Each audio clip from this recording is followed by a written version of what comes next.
Hell! Oh, 1 second.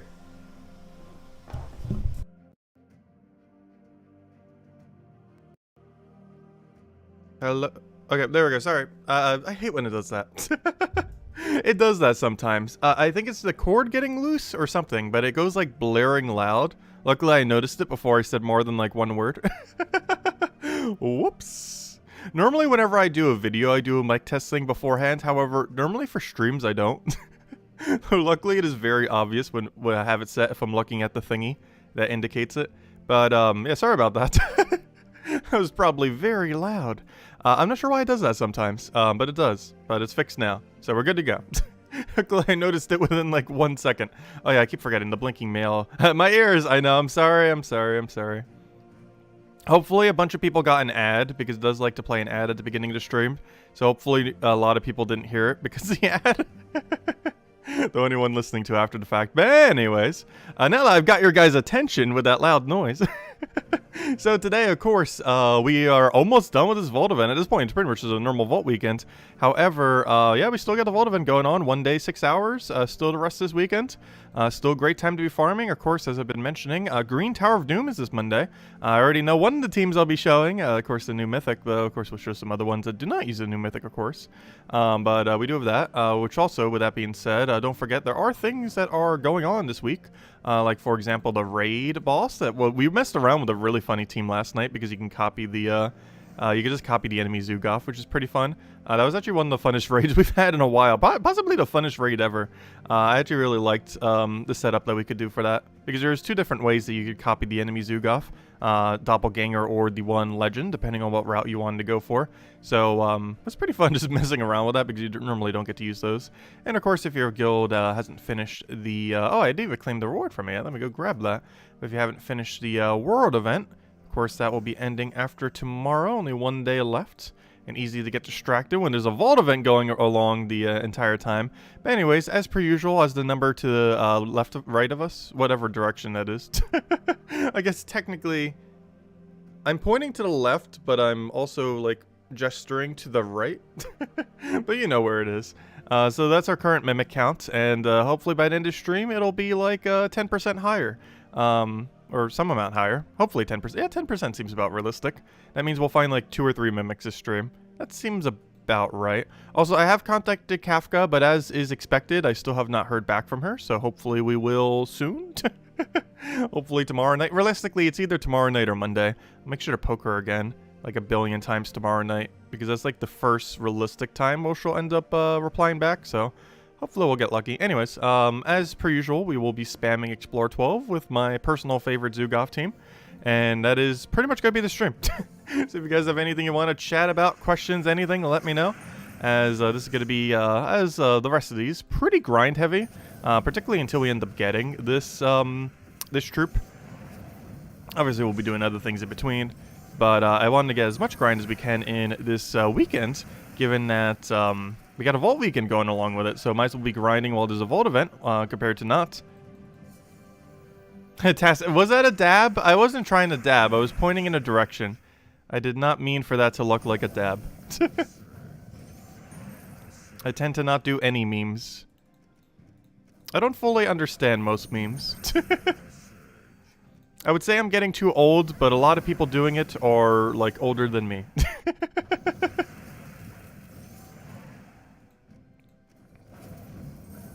But I feel like 95% of memes these days I don't get the point of, like, at all.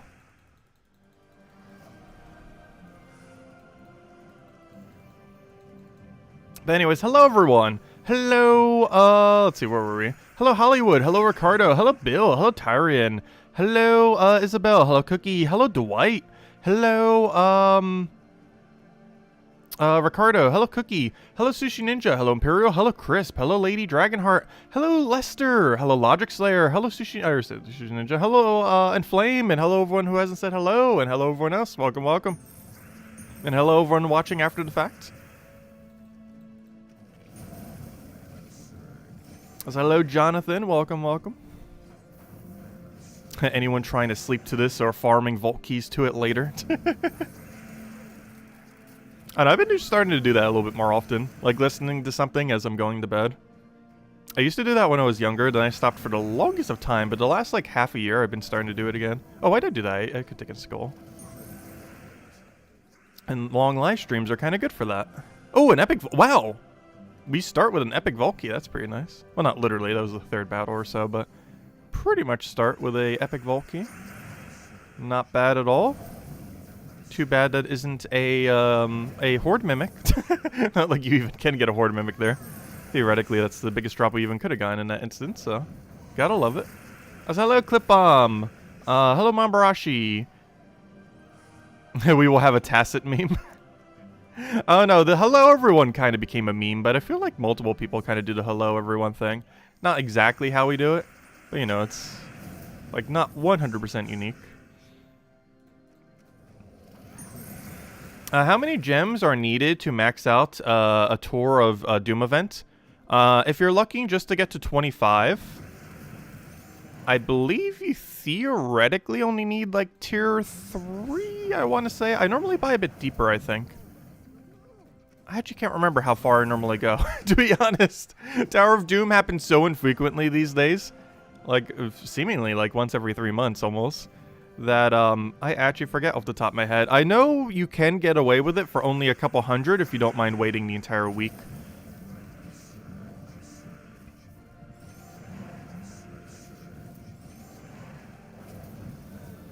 Which is one nice thing about it. You do have to keep in mind, though, that you can get extra Doom scrolls for pretty cheap if you go up to, I believe, tier 6.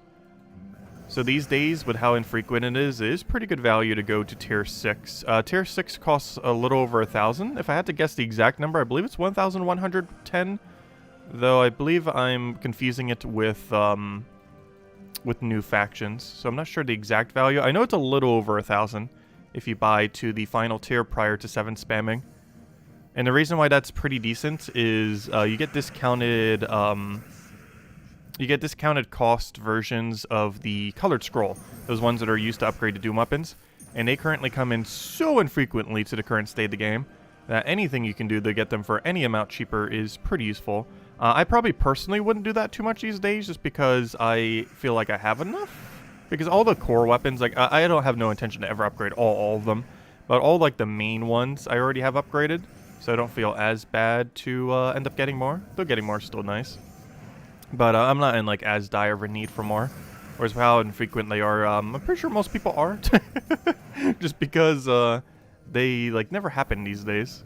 I really hope they do something else to fix the colored scroll issue. Obviously, version 6.1, the patch before this patch, ended up kind of addressing it. However, by kind of addressing, I mean kind of, because it really didn't do much to end up addressing it overall. It's one of those things where they probably think they addressed it, yet they did basically nothing to help the issue.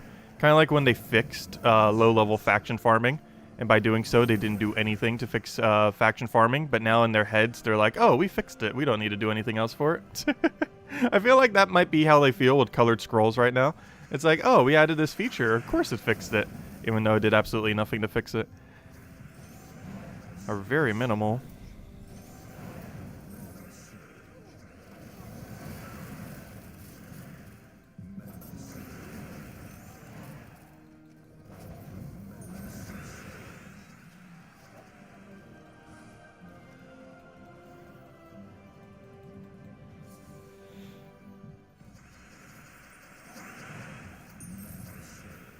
Now, what do we need here? We'll go for a bunch of explosion. Get our insta-kill in over there.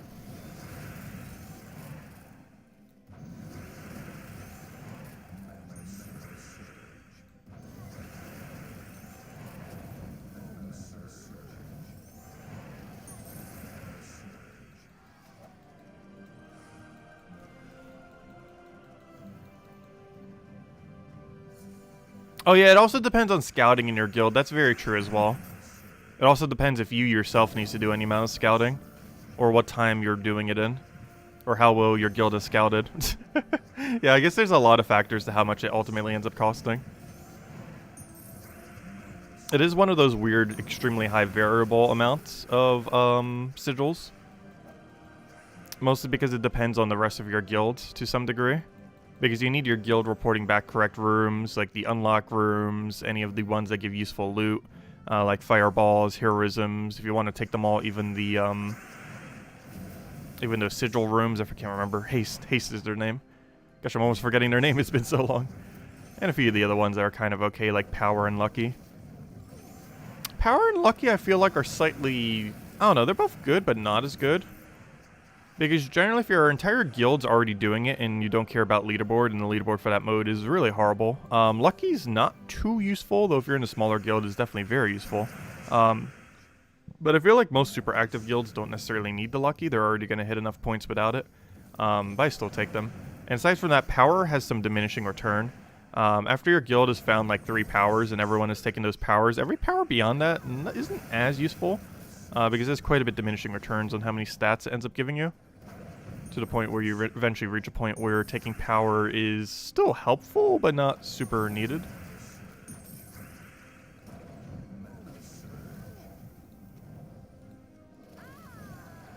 Oh, you got a Mimic chest! Congrats! Good luck!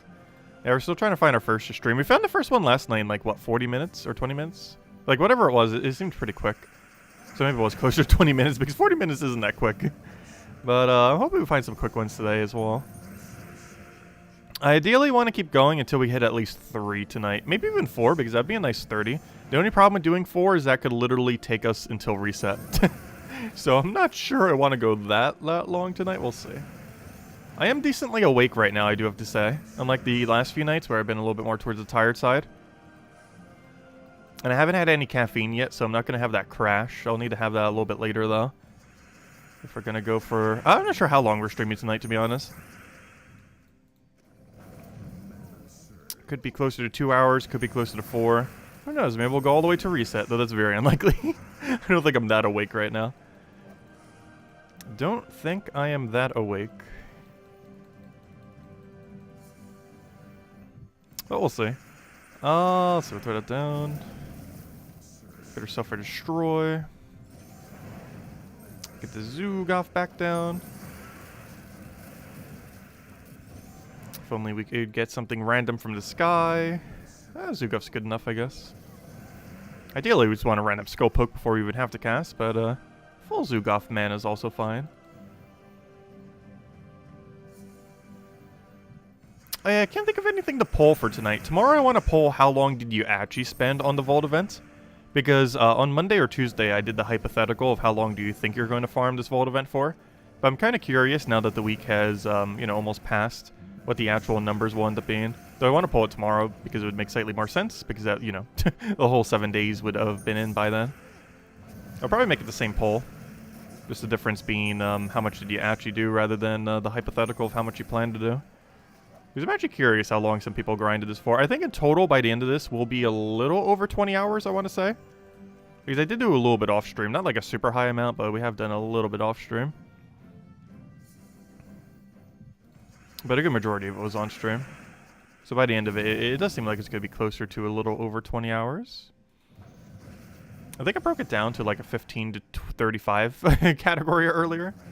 No. I think it was a 10 to 20 and then a 20 to 35 and then like 35 plus. Yeah, I think that's how I broke it down. It was 0 to 10, 10 to 20, 20 to 35, which is what the category we'd be in.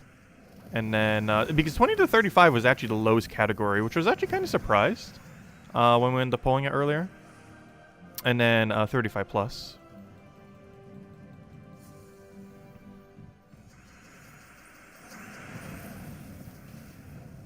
How many Nomapaloozas have people ran? Oh yeah, that's a good question. That is a really good question. I've actually only ran one Nomapalooza all week.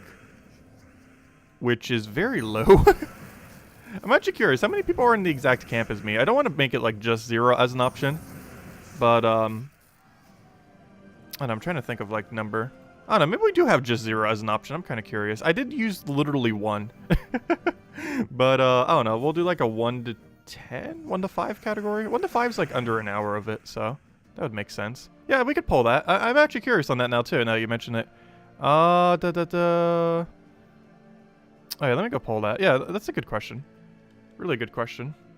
How many... Thank you, Urjonian. How many, Gnome... Paloozas have you done this week? 0. Which, oddly enough, I'm almost in that camp. 1 to 5.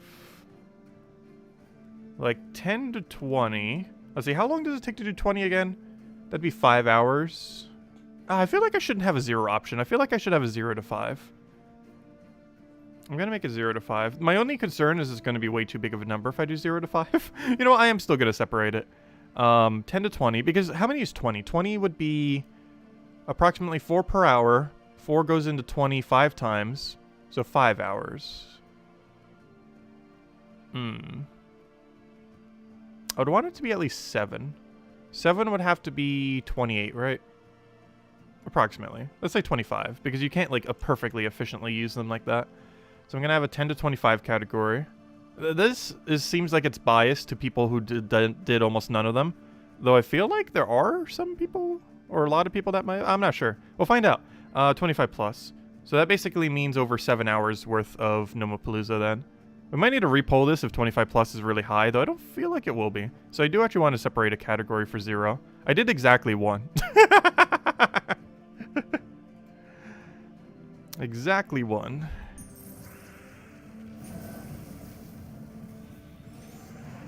Which is almost like 0, but not quite 0.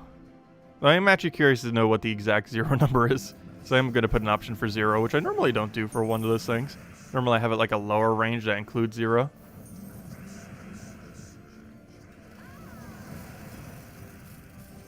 Because 1 to 5 is like basically slightly over or under an hour of Palooza then. 10 to 25 is currently winning. That makes sense. Oh, yeah, good thing I did make a category for 0. It does have actually quite a bit. Because 0 to 5 would have been winning right now then. If we would have made it the full range.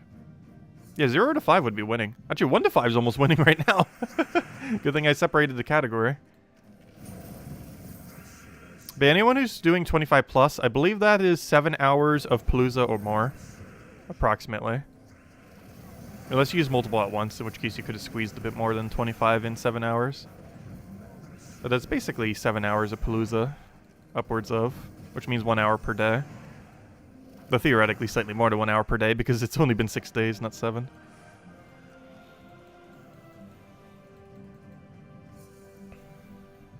One hour per day is pretty realistic for it, though. It's just that also assumes you have the Paloozas to do 1 hour per day. Because otherwise you'd also have to spend time to grind to get that many Paloozas. Because it could take 1 to 3 hours to farm the Paloozas to grind for 1 hour of Palooza. Or, you know, just get the, not the Forge Scrolls, what are they called? The verses. To get the 4 verses that you need. Though we've been doing really good on verse 2. I am actually insanely surprised how good we've been doing on verse 2 this week. Which is my lowest verse, personally. And it was as high as almost like a 30 gap. Or, you know, a distance, I mean. I should stop using the term gap because of Nomapalooza shorthand. However, we are now at a distance of only 18? 17? 17. Yeah, 17. We're only at 17 distance now. It was like high 20s at the beginning of this week. And now it's only a 17. It was as low as 3. But then we started getting bad luck, and now we're starting to get good luck on verse 2. And hopefully we'll maintain that good luck so it's no longer our lowest verse anymore. But yeah, we got 47 Paloozas to go use. Of which I will probably use almost none this weekend. I'll be saving them mostly for next... it's kind of funny. Because during the Valentine's Day event, it was more beneficial to throw down Palooza than it was to grind for them. And now it's kind of the exact inverse because this new Mimic. Though this new Mimic is permanent though. But because this new Mimic is almost better... Maybe not better, but you know, slightly more incentive until we have the Horde Mimic. To actually go and... do the inverse of last time. So during the Valentine's Day, due to these stats, it was better to farm, or it was better to spam Paloozas than it was to try to farm verses. And now it's better to farm verses than it is to try doing Paloozas, which is kind of funny. Because it's basically a complete 180 compared to the Valentine's Day week, or last Vault event that we had previous to this Vault event. Where the incentive is primarily placed on the inverse of the previous Vault event. I'm pretty sure they didn't intend for it to be like that, but that's exactly how it turned out, which is a pretty interesting coincidence nonetheless. where they had one Vault event where it favored doing one thing and then the other favoring the exact inverse, which is actually ideal. If they kept alternating it that way in some way, it would be kind of nice. Though they could also just make the Vault event where it's perfectly fine to do either, which theoretically is the case going forward now. Because there's no extra incentive, technically, to be doing what we're doing for this particular Vault event, other than that we don't currently have the Mythic. But once we have that Mythic, it's just normal. Like, we'd still have the new Vault feature, just as it is right now. However, or not the Vault, you know what I mean, the Mimics. But there wouldn't be as much of an incentive to, you know, power grind Explore 12 if we already have a copy of the Mythic already. Though I highly doubt we're getting that anytime soon. I want to have it by the end of this weekend. Though I have a feeling we're not going to have it by the end of this weekend, but we'll see. Actually, last night before bed, I actually got the absolute rarest thing in Pokemon Legends Arceus, which is one of the fossil Pokemon in Shiny and a Rift. It probably will not be as rare going forward, because they're likely going to do an update in like a month or two that is going to make it like substantially easier to end up getting Rift Pokemon. However, in the current state of the game, it is actually tied with the other fossil Pokemon as the rarest possible Shiny in the game. And I actually have both of them. Or both the two forms of it. But we got the last one last night. But that was super lucky. So I might have... I'm either really lucky today, because that was technically past midnight, or we have consumed all of our luck already today, and we're going to have horrible luck this stream. It's one or the other. What do I even need here? I'll throw that down.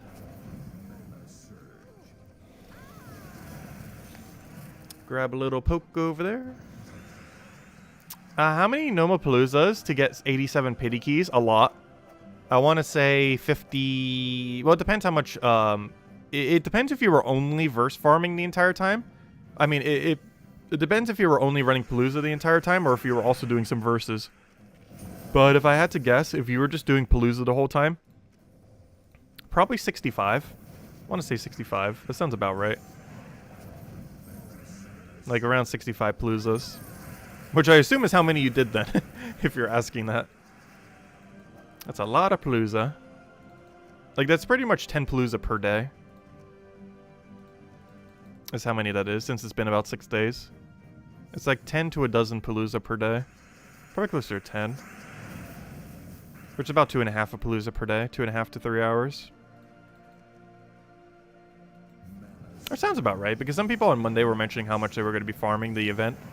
And that kind of aligns with those numbers, if you're running Palooza the entire time.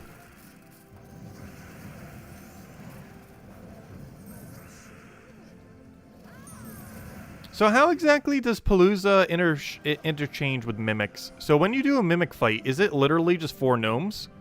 Because to my understanding, it should be. Because I know a single gnome can replace it, so 4 gnomes should also be able to replace it. Because that must be kind of weird. Because you'd have to switch from whatever team you're using to farm the gnomes into whatever team can kind of take the Mimics. Well, I guess it depends what way you're farming the Mimics. Because if you're doing like an Explore 7 team, most of the teams that can be ran at Explore 5 to 7 could probably take on the normal Mimics. Maybe even the bigger Mimics. And obviously if you're doing an Explore 12 team, you definitely can. However, if you're doing a quick kill low range team, that definitely would not be able to switch to the Mimics. Like, you can't be running like an Explore 1 team on Mimics. Having the weaker ones, it would take way too long. Theoretically, Ironhawk could win that fight. It would just take forever.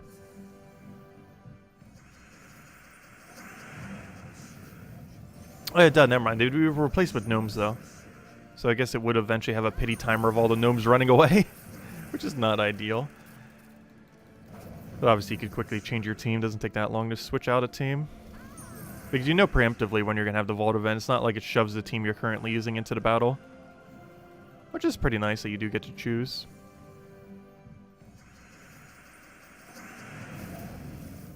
It's not like something like the Underworld where you're kind of forced into it.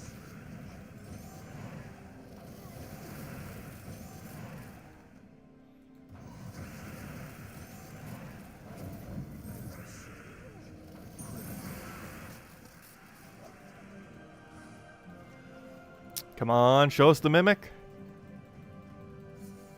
Also, we will have a code at first Mimic as per usual as we've been doing through these streams. So let me just double check, because I haven't actually checked the later half of today. I checked it last night before bed, however, I didn't check it today at any point. Let me see if Kafka has sent us codes. Because if she has, we might be able to hand out multiple today and tomorrow. Though I'm pretty sure she has not gotten back to me yet. I'll be spamming her like crazy tomorrow night. Or tomorrow midday. Discord, do you want to open? Why are you taking so long? Hello, Discord. Do you want to open? Hello? There you go. Nope. Someone messaged me. Let's see.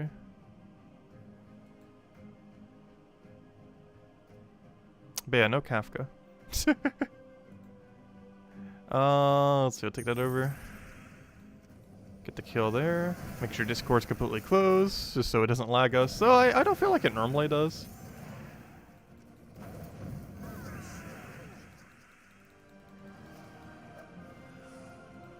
You switch when you're farming and then come back to Nomapalooza. That makes sense.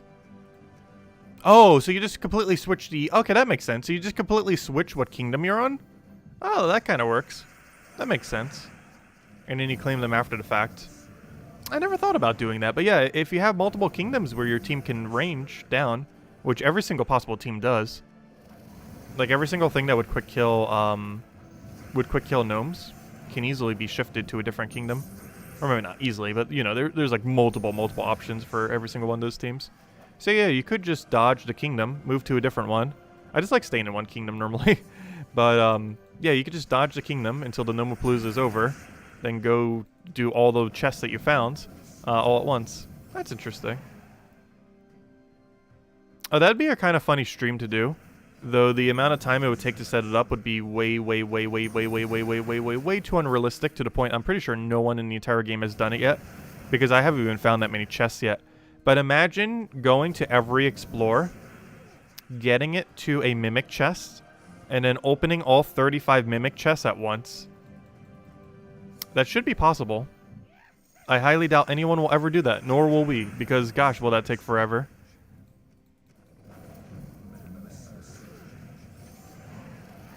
But you theoretically could get every single kingdom to a mimic chest at once. I'm pretty sure. Unless it overwrites, it only lets you have one at once. I actually don't know. But I assume you're allowed to have multiple set at once. Kind of like how you're allowed to have the tier 1 chest at multiple at once. You could literally have it for all 35, the tier 1 chests. So you assume the tier 2 and tier 5s are similar. Unfortunately, the amount of time that would take is way too unrealistic. I've currently found 28 total chests. If I wanted to do it for all 35 kingdoms, we still, even if we were farming all this time for every kingdom, still would not have it. Because we'd only have 28 out of 35.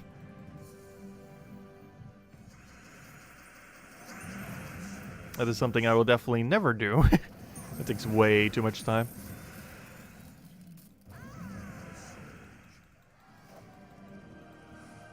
Like, even if we get average luck, let's say 1 per hour, that's still going to take 35 hours to set up. Not to mention some kingdoms might be a little bit slower to run, or you might have to use a bit of a weirder team. That's likely going to make it take closer to 40 to 50 hours, especially with bad RNG just in general.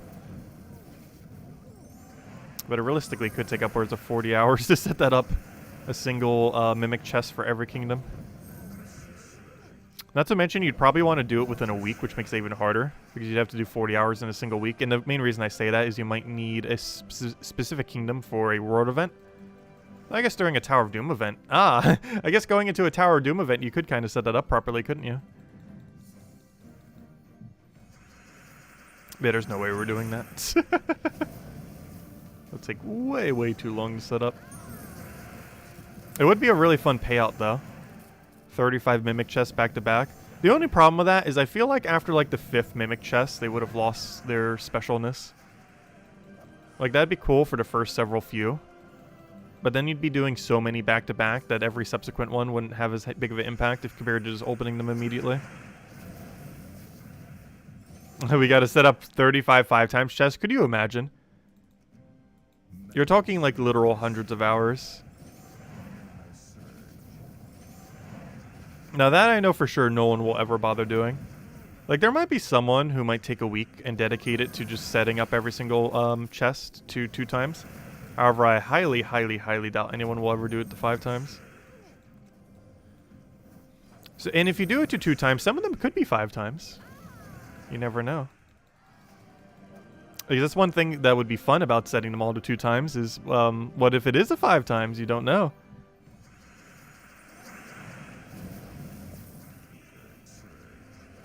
Because at least 3 of them, if not more, would be a 5 times. If you did 35 of them in setup.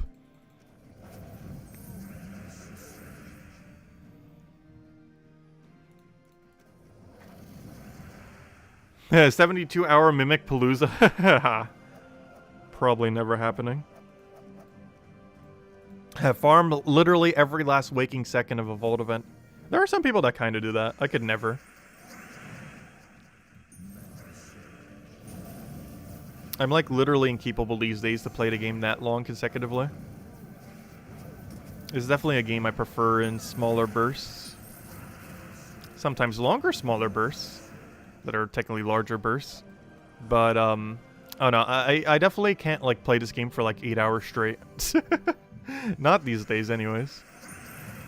Mostly because we've already played the game just so much.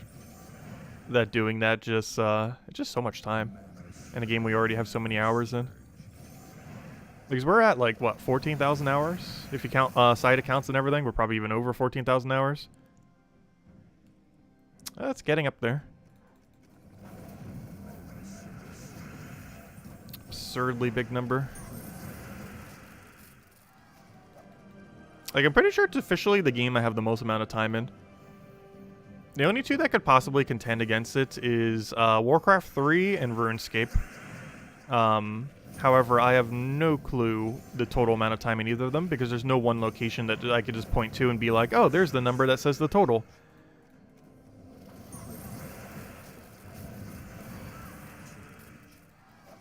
Also, neither of those 2 games I actually play these days. Warcraft 3 got ruined because of Blizzard being completely incompetent.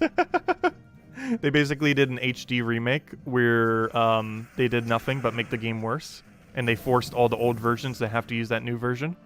Which was probably like the most game-killing thing they ever did. Because there was actually a player base. There still kind of is for Warcraft 3. But that definitely divided it even more. Like, it kind of reminds me of when Gems of War did that big visual overhaul that went over badly. Luckily, this next one should go over pretty well. Because almost anything's an improvement compared to what's currently set. But, it kind of reminds me of that. Except even worse. Because they broke more than just the visuals. When they did the Warcraft 3 update. They literally removed many features as well as, just made the game, like, worse than when it released, like, almost 2 decades ago. And RuneScape's the other one we have a lot of time in. I played it a lot when I was younger. So since I've been an adult, I probably have less than 1,000 hours in it. And I don't currently play it now. They kind of, like, nerfed my favorite build as well, Defense Pure. It's by far my favorite type of build in old school RuneScape. Skilling Defense Pure. Where basically all you do is get, like, a super tanky account at the lowest possible level that you can while still being absurdly tanky. While having a bunch of skilling. So basically it's kind of like a level 3 skiller that stays at the absolute lowest level. Except you're also absurdly tanky.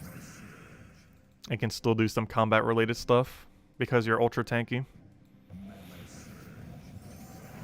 Let's see, we'll throw that down. Also lets you wear all the cool armors in the game. Or at least most of them anyways.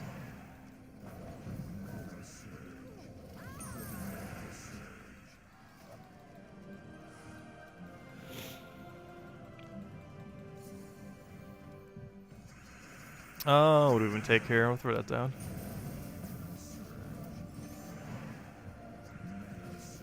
I feel like that's the main thing I hated about RuneScape, though. Is I always liked going down the skilling route. But it's one of those games where they didn't really reward skilling that well. There's some MMOs that do it pretty well. However, RuneScape was definitely not one of them. Because all the best loot is obtained by doing boss battles, raids, and other similar things. that are all combat related. Nothing was ever skilling related. I guess they were slightly concerned with it being botted like crazy. It still seemed kind of weird that, like, no skilling method was the best way to gain, like, a best in slot for anything. In a game that has, like, more skills by, like, 4 times margin than the amount of combat skills. Not a single one of the skilling skills were actually giving you anything optimal for combat. Which always seemed kind of weird. Oh yeah, pity keys are the keys that you end up getting from hitting a certain amount of gnomes found. It's basically a system they added a little over a year and a half ago, almost 2 years ago. Hey, we got a verse 2. But it's a system they added about 2 years ago to Gems of War that basically rewards you for simply playing the Vault event. Because one issue that Vault event had back in the day is you could grind it for like 20 hours and leave with 0 Vault keys. You'd still have found a bunch of gnomes along the way, but you would have gotten 0 Vault keys if you got super absurdly unlucky. And that has happened to us before. Though it's very rare, though. It could have happened in the past. However, it is set up in a way now where pity keys basically makes it so you're at least going to get some amount. So before Palooza, when pity keys were active, you were basically getting around, I want to say, 8 to 12 pity keys normally from a Vault event. Now with Palooza, you end up getting absolutely drowned with those extra pity keys. They're almost not even pity keys anymore because you just get so many. Like, you could easily end up hitting like 30, 50, even higher than that. 100's a bit hard, though. But you can end up getting a lot of extra pity keys. They mostly were initially set in place to make sure that you never leave a Vault event with 0 keys. However, Palooza, that ended up happening about a year later after that update, basically also ended up doing the exact same thing. Because if you throw even one Palooza, you're going to get drowned in at least a dozen keys, if not more. No, it wasn't 2 years ago. It was a year and a half. Pity keys were added 2 summers ago. Not last summer, but the previous summer. Palooza was added the previous summer. So Palooza is less than 1 year old, but pity keys are about a year and a half old. They both came in around August, I want to say, because they normally do a patch around then.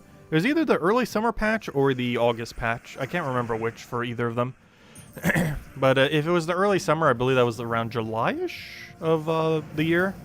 Whereas the August one would have been, you know, around August, obviously. But, yeah, the Palooza one happened less than a year ago, last summer. And the previous summer before that was when we got pity keys. I believe that was also when the Vault key extra 20% was added. Because we did get a patch that did that 20% buff to Vault keys, which was pretty cool. Which basically just made all Vault keys 20% more effective if you just do it on the hardest difficulty. Anything that only gives you 1 drop still drops as 1. However, anything that gives you multiple, like let's say 100 gems, now became 120 gems. And 250 gems became 300. And so on and so forth. Something like the 4 gem keys became 5 gem keys. The 20 gem keys became 24 gem keys. Hey, we got a rock. I think I already have the rock max, though. Hey, Anisha! You know what? Even though we haven't been getting the mythic, we've gotten some pretty good medal selection. I'm actually really happy with how many medals we've gotten. It kind of reminds me of when medals first came out, how many medals I'm getting right now. Because we were kind of power grinding like this when medals first came out, because it's like, ooh, this new shiny thing, I need to go get like 3 nishas and, you know, all the other stuff. So it was kind of like a race to get 3 nishas so we'd have it for extra stats. And we ended up getting 3 nishas in about a month and a half. Because it came out in like mid-ish October, and I was even still on vacation at the time, so I wasn't even able to farm it as much initially. So in like a month and a half, because I got it by mid-December, I believe it was. But some of that time I wasn't really grinding or anything, so maybe 2 months, I guess you could kind of consider it. But within under 2 months, we ended up getting 3 nishas. And so far this week, we've already hit over 1 nisha. Just this week alone. But that's also because of 2 times 5 times chests. We have not hit a 5 times on Nisha, though we have hit an annual 5 times, and we have hit Nisha on 2 times, I believe twice now. Not to mention all the stray Nishas we've gotten along the way.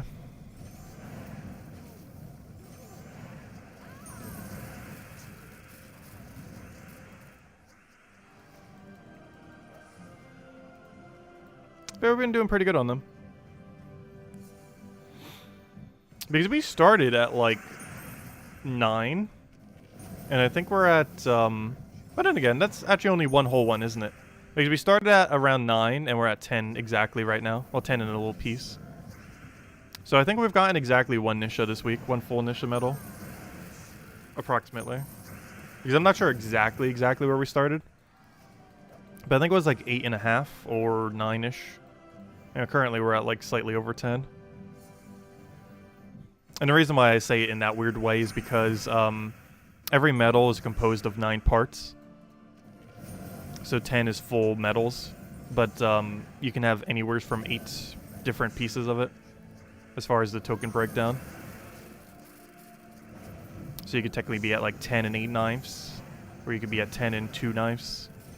I think we're at 10 and 1 knife or 10 and 2 knives right now.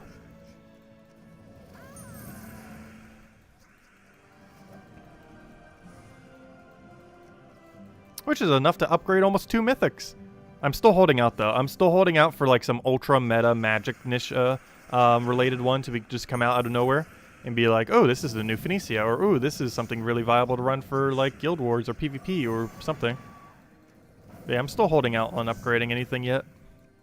I will be at some point, but we're still holding out for the next best meta mythic. Whatever that might be. Whatever takes the game by storm this year. Because so far we haven't had anything too good for mythic so far this year. It's still early in the year. Yeah, we definitely don't have an Ironhawk of the year yet, that's for sure. Actually, was Ironhawk last year or the previous year? I can't remember at this point. The entire pandemic is an entire length of time of question mark. But I actually can't remember. Was it last year or the previous year that we got Ironhawk? Was it last year? Because that means he's been in the game for about 1 year now. Does anyone know for sure? Was it last year? Because I believe he came in either in February or March. I just can't remember if it was February, March of last year or February, March of the year before last year. I think it was last year, wasn't it? Which means it's almost the 1 year mark of Ironhawk being in the game. It feels like he's been a part of the game forever. But yeah, it's only 1 year, hasn't it? Because I'm pretty sure it was last year or pretty much around this time. Either February or March, I can't remember. Wow, you've gotten one. Yeah, I haven't been keeping track of vault keys this time because I haven't been running Paloozas or anything, so it doesn't really make as much sense to track them. Though we did get an epic vault key at the start of the thing. But yeah, gosh, that's a lot. 1,375 vault keys and 158. What is the best we ever did? Let me go double check. Because I actually still have it marked down somewheres. Yeah, here was our best time ever. For comparison's sake. There's our numbers. Oh, sorry, that's the one to the left. Those other two were from total for something. I guess I was keeping track at the total for the beginning of one. But those are the numbers. This is the best we've ever had for vault keys at one point. It was 1,013. This was like that super buff time. The only one day was super buff and I barely farmed it, but we still had a lot of Paloozas that we could run. But it was 1,013 vault keys, 73 pity, and 106 epic vault key. But that's where we ended up ending it on. We were able to get 100 epic vault key and 1,000 vault keys, which was my main goal of trying to hit. Hey, how many pity are you at, Tyrion? If I had to guess, it's like high 80 something or almost 90 something. I don't think it would be over 100 with that. But I'm pretty sure you're going until you hit over 100 with the rate you're going at. But yeah, that's our best vault event ever. That data right there. Obviously, we've done way less this week. I've done way less this week. Also because our goal has not been to farm vault keys this week. Our goal has been to farm this mimic. Oh, you're at 87 pity, nice. Have you actually found the mimic yet? How many 5x chests have you gotten along the way? Or even 2 times in total if you've been keeping track. I feel like 5 times is a little bit easier if you're not keeping track though. Because those are pretty memorable with how rare they are. I still can't believe we hit 10 guard. Like, it was kind of a joke, but it actually happens. The worst possible chest roll you could ever get. 10 guards. It's not too uncommon either. Like, realistically, if you opened like 20, maybe even just a dozen chests like that, you're probably eventually going to hit a 10 guard. Or something really close, like a 5 Yasmin, 5 guard. Not sure you'll hit 100 pity, but we'll see. Your goal was 2,000 keys all combined. Nice, nice. Yeah, my goal when I ended up power farming that one time was to try to get 1,000 vault keys and 100 pity. And we ended up hitting 1,053 vault keys and 106 pity. I mean, not 106 pity, I mean 106 epic Volkeys. Because I was trying to hit 100 epic Volkeys. Then I was maybe considering getting 100 pity, but it just seemed like too long of a distance. 100 pity in a week is super hard to do, even when you have a whole week to do it. And when we were doing it the other time, it was for 4 days. Yeah, trying to get 100 pity in a week is super, super hard because of the diminishing return on it. You start hitting a point where every Palooza doesn't even end up giving you one, where you're getting like only 2 pity per hour or something. Which at that point, it's not even pity. It's just like, here's a random Volkey for no reason. Hello, Defiant. Welcome. Because at that point, you're getting like hundreds upon almost thousands of Volkeys by then. And by thousands, I mean like multiple thousands. Because realistically, if you hit 100 pity, you're easily hitting over 2,000 Volkeys. Maybe even over 3,000? We're pretty close to 3,000. I guess it depends slightly on luck. But you'd definitely be in like mid-2000s at least.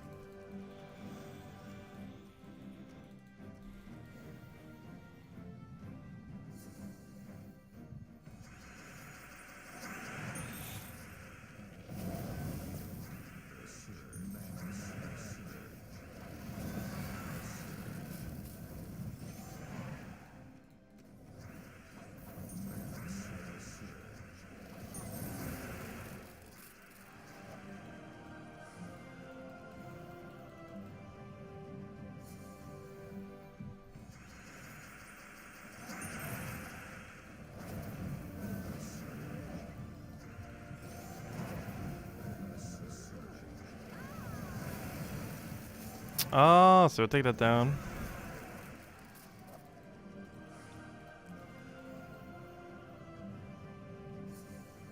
So hello, Defiant. Hope you've been doing well as well. Pretty much just a super grindy week. But at least we have a good incentive to grind. Which I do like when they give us a good incentive to grind. Honestly, this is probably one of my favorite incentives we've ever had to grind. I do feel like it takes a little bit too long to get, or at least it's too luck-based. Because at least with Cursed Rune grinds, one thing that was nice about Cursed Rune grind, even though the Cursed Gnomes were really RNG-based, is you were getting progress towards it constantly. The problem with this new drop is we are theoretically no closer right now than we were like a week ago. Because you're not actually ever moving any closer to getting this mythic. You could grind for like 200 hours, not get the mythic, and you're just as close than when you started 200 hours ago. Because you're not moving anything closer to getting a chance at it. You're simply just rolling the probability every single time. So any amount of time that you grind is not actually getting you any closer whatsoever to your goal.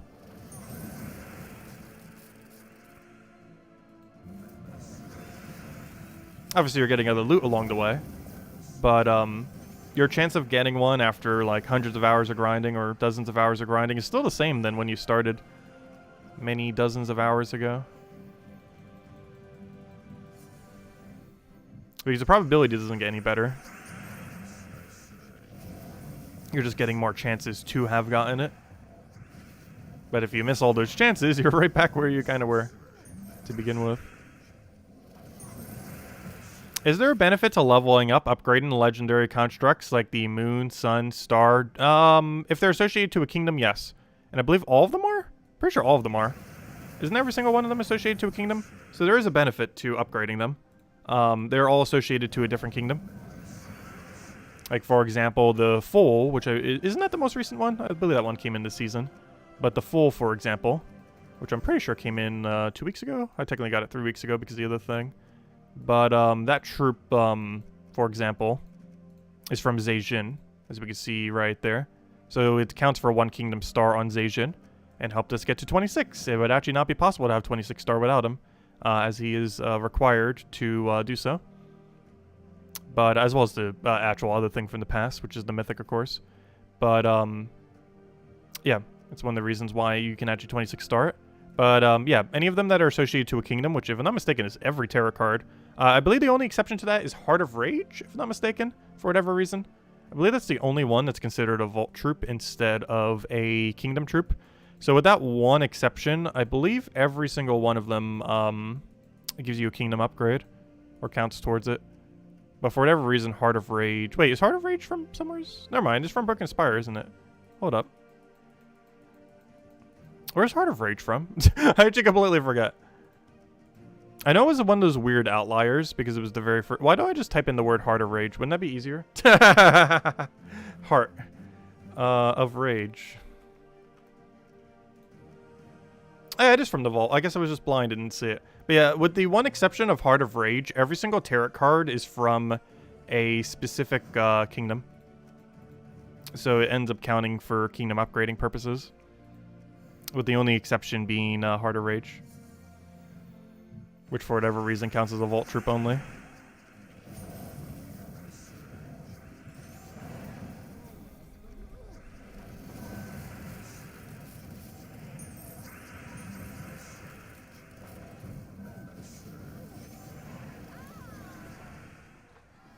I said hello, Anja. Welcome. Also, hello, T3. Welcome, welcome. Hello, Homerid.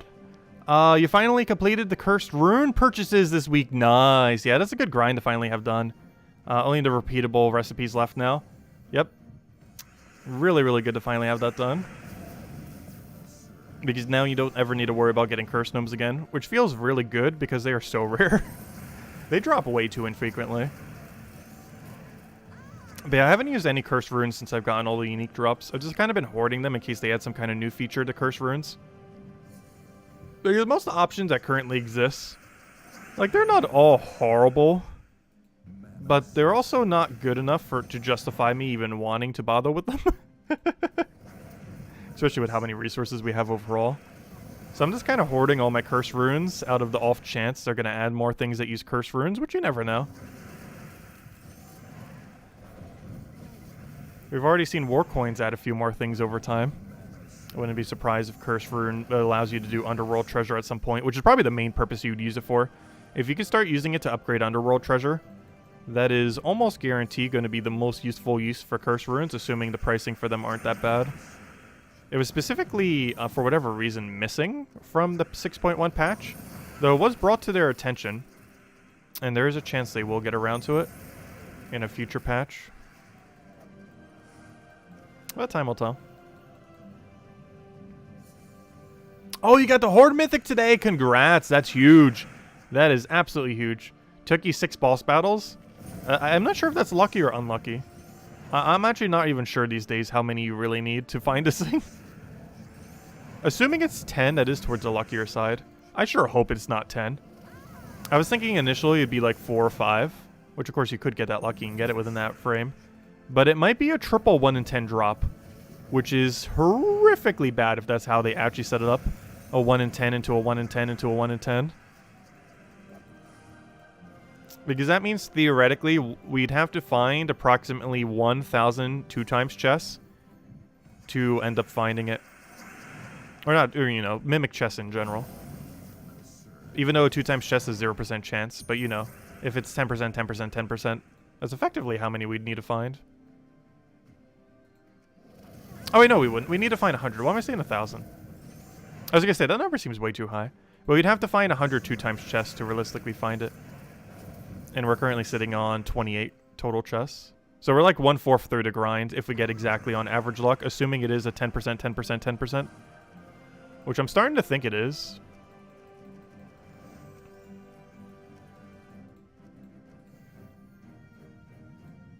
At least that's really easy to remember if that is what it is. It definitely seems like that's what it is at this point. I sure hope that's not, though, because that has such a low chance of getting the thing. You've been grinding for upwards of 40 hours? Oh gosh, definitely deserve it then. That's a lot of grinds. So you'd even get lucky. You were just putting in the time. But congrats. Do you know how many 2x or 5x you went through? Or how many 2x? You told me how many 5x. But you know how many 2x you went through? Because based on that number, I would assume roughly 63.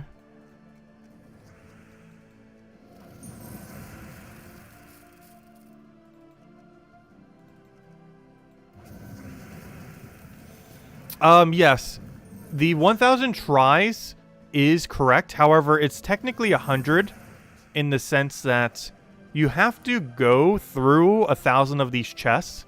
However, The reason why I say it's 100 is because I'm only counting 2 times and 5 times. So you're skipping one of those 10 times multipliers, which is why it always threw me off when I said 1,000. It's like, wait, I need to get 1,000 2 times chess, but no, you have to get 100 2 times chess if it is a 10, 10, 10. Because you'd have to get approximately 100 2 times chess and 10 5 times chess, which likely would happen around the same time. But it's 1,000 normal chess that you have to cycle through. So if you're looking at it from how many mimics you found, it is only 100. You only have to find 100 of these mimics. But if you're looking at it from like how many explorers you have to go through, yes, you have to go through about 1,000 explorers. However, I'm not really tracking how many explorers we're going through, which is why I see it more so as a 100 requirement, not 1,000. Even though it is technically 1,000, we have to click that chest 1,000 times, approximately, to get this thing. However, if you're looking at it from a mimic perspective, we're looking for 100 mimics. And after about 100 mimics, we would find it. And those mimics might be 2 times, they might be 5 times, but after about 100, some amount of those 5 times, one of them should hopefully have it. Though based on that, we're only 1/4 the way through, or slightly more, because we're at 28 total. Also, we haven't gotten a single one to stream yet. It's almost an hour. I might start a timer when we find the first one, because currently the timer is literally, how long has the stream gone by for? So we'll start an actual timer when we finally find one to stream. Because currently our timer is, how long have we streamed? Which is almost an hour now. But yeah, you have to do 1,000 mythic battles. Or not even you have to do more than 1,000 mythic battles. It's more like 1,300 mythic battles because of how shards work. So you have to do approximately 1,300 mythic battles. 1,000 chests. 100 so basically, if you want to break it down to the biggest possible number, yes, you have to go through explore approximately 1,300 times, because you have to account for the fact that you're not getting 100 shards every time. So it's approximately like what, 1,200, 1,300 or so. So you have to go through explore 12 about 1,200, 1,000, let's just say 1,300. I'm not sure the exact number, but it's somewhere around there. So you have to go through explore about 1,300 times. In doing so, you will get around 100 or 1,000 chests. Of those 1,000 chests, about 100-ish of them would be 2 times. And of those 2 times, about 10 of them would be 5 times. And in one of those 5 times would be what we're looking for. That's basically the full number breakdown. But it does require you to go through explore about 1,200 to 1,300 times on average. It could take a lot more, obviously it could take less. Though it could also take more, which is the scary part.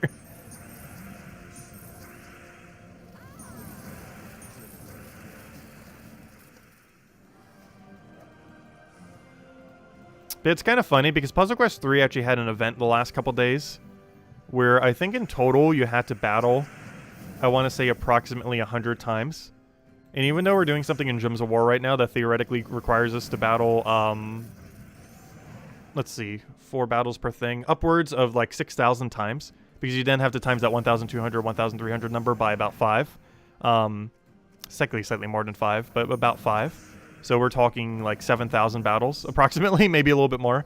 Despite that, and the fact that we're grinding it, like, I'm not getting as much enjoyment from Puzzle Quest 3 to such a degree that, they had an event where I'm pretty sure you only had to do like 100, 200-ish battles, and I didn't bother doing it.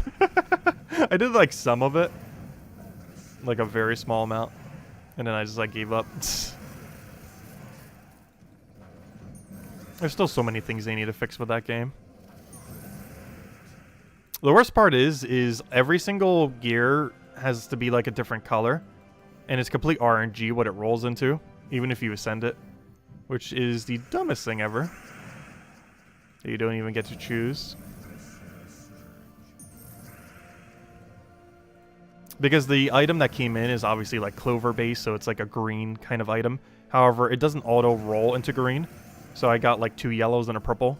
Yellow is not as bad because there's some use cases for it, because the dual color hero classes. But the purple one is completely useless pretty much. It's just a really weird system. I've been looking at a lot of other games too for game design strategy as well. I'm still in the early process of game dev. We're getting there.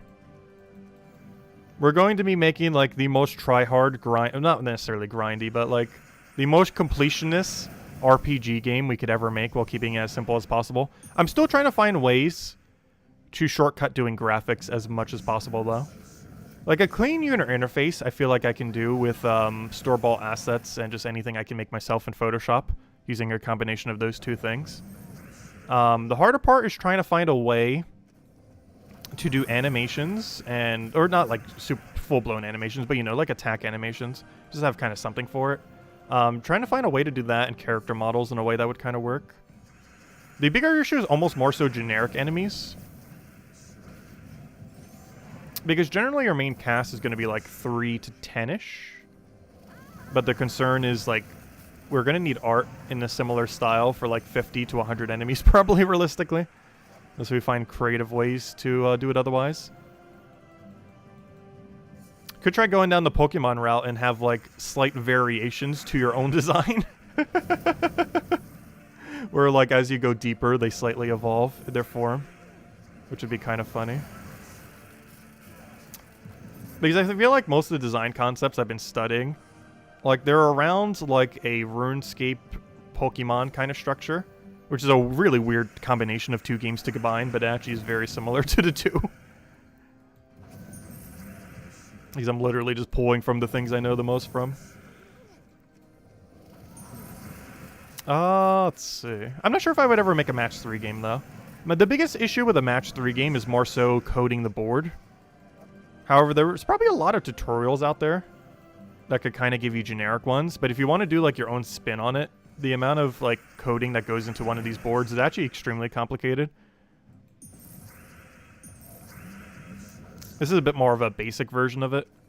But as you've seen with how glitchy any power gem they've ever added into the game is, there's a lot that can go wrong. Like a very, very high amount of things that can go wrong. And this is basically like a double-A company with multiple people doing it. Doing as, like, one single person is a much harder task. Especially if you want, like, a creative board. Because this is a pretty, like, uncreative board. It's, like, literally, like, what, a 1, 2, 3, 4, 5, 6, 7, an 8x8, standard 8x8. With very few mechanics. Or I shouldn't say very few. There's obviously quite... Oh, no! He actually slayed my thing. Oh, no, this is a mythic battle, too. I just need to run from this mythic battle. Wait, are we going to try winning this? Oh, gosh. I don't want to have to try to win this. How did he kill me? Oh, he got the Grave Knight proc. Ah, I see. I was too distracted. I see. This is still very winnable, though. We still have Burning Hero class, so worst comes to worst, I can actually 1-by-1 kill him with Flameifer, which is a very unoptimal strategy. However, it is the strategy we must use. So, one really nice perk of Flameifer is it creates, it burns whatever it hits. So we actually get triple damage burning on every target we do. There's a couple weapons that are pretty good for this. Bronzelock Pistol is another one that does this strategy really well, where you can apply burn, get an extra turn, then kind of keep cycling through it over and over again. And that's one good comeback mechanic that Flameifer has, if you're running a triple damage burning hero class. Bronzelock Pistol does a very similar strategy. But anyways, what was I saying? Let's see. I'll take that over. Get our destroy. Get our other destroy.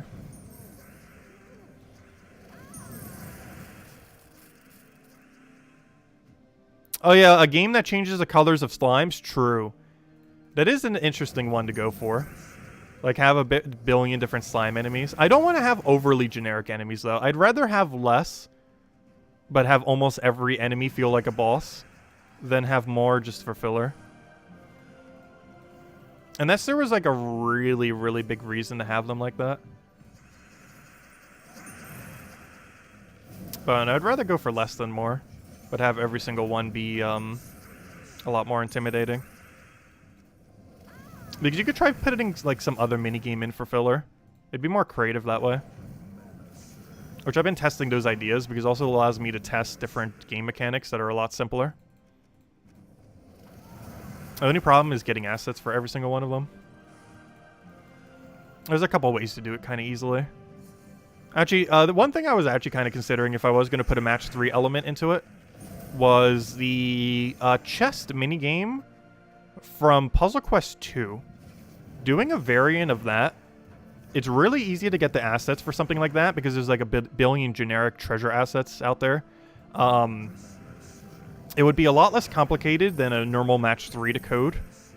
And yeah, just doing something like that in whatever version I end up doing it for. Like something along those lines would actually be kind of easy. Because it's at least 10 times easier than coding an actual match 3 game while still being a match 3 mechanic. As a little minigame for something. And the main thing is the asset accumulation for it would be so easy. Like you could probably get a free asset pack or like one that costs like a few bucks that would have everything you would ever need. Which would be very easy.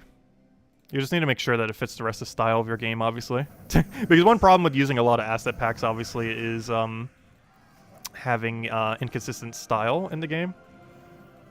Though you can easily modify most of the graphics from things. There's quite a few weird filters and other things that you could do in Photoshop to kind of clean them up to look different. So even if they don't fit your style, you can kind of like brute force it into your style by modifying it a bunch. Because most of them do allow you to modify it. As long as you don't modify it and then resell it. As long as you just modify it and then use it. Like, you can't, like, modify them and then just sell the asset pack. Like, oh, I've modified this asset pack with, like, this thing. Like, you can't do that normally. Or ever normally. This is, like, completely open source.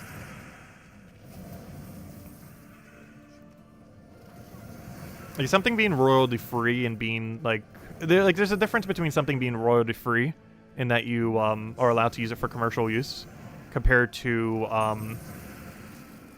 if it doesn't have, like, that no replication clause kind of thing. Like, I forget what the two terms are for. I think one is royalty-free and the other one... It's not open source. Like, open source is a term that could be used for it, but I believe it has a different term when it comes to an actual art media. Like a piece of music or a piece of something. Where you're actually... Like, it's so open that you're allowed to... I don't know, maybe it is open... I could have sworn there's a different term for it than open source when it comes to an art asset. In that, like, you can modify it and then sell the remodification. Yeah, public domain. Yeah, that's the term. Like, you could put something into the public domain.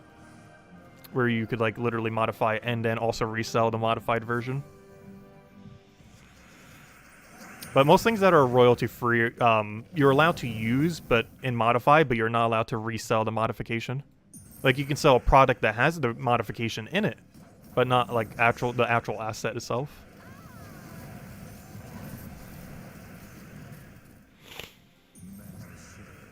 Oh, let's see, we'll throw that down. Because open source is kind of like that, but it's more so for code base than an actual art asset. Where you're allowed to modify and resell it, but you're but it's more so related to code, more so than an art asset. Or something like that. I'm not sure all the terminology. Probably should study up on it a bit more.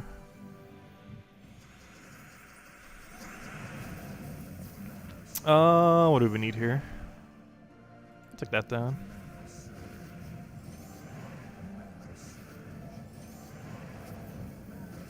My only concern when I do start like publicly showing some of my games, which we're definitely going to be testing them on this channel, that is for sure. When we do get closer to actually doing anything that's even remotely structured in a way that's playable. But once we do get to that point, we will mess around with it on the channel some. But what I wanted to go mention was oh gosh, the I was about to go mention something and completely lost my train of thought. Related to what I was about to go say related to that. Oh yeah, my concern is I'm definitely going to make things way too hard. Like, I have a feeling I'll be doing that in, like, every game I do. And I'm aiming for a harder balance. But it's hard to get a harder balance and then also test it properly. Because anything that you're making yourself will just naturally be easier because you know, like, literally the ins and out of everything, literally down to every line of code. So you'll be exceedingly biased for it being slightly easier. So it's hard to balance something that's actually hard. Like, balancing something that's easier is not that bad.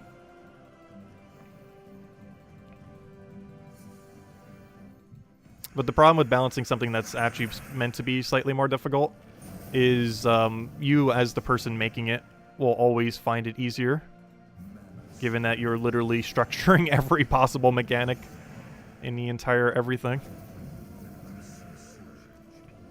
Though there are definitely players that are better than devs at quite a few games.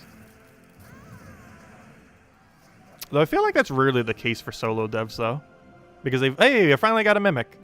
Mostly because they would literally know absolutely everything, though that can still very much happen.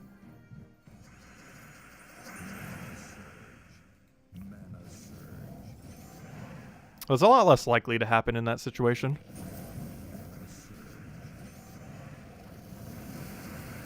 Unless the person making the game is bad at games.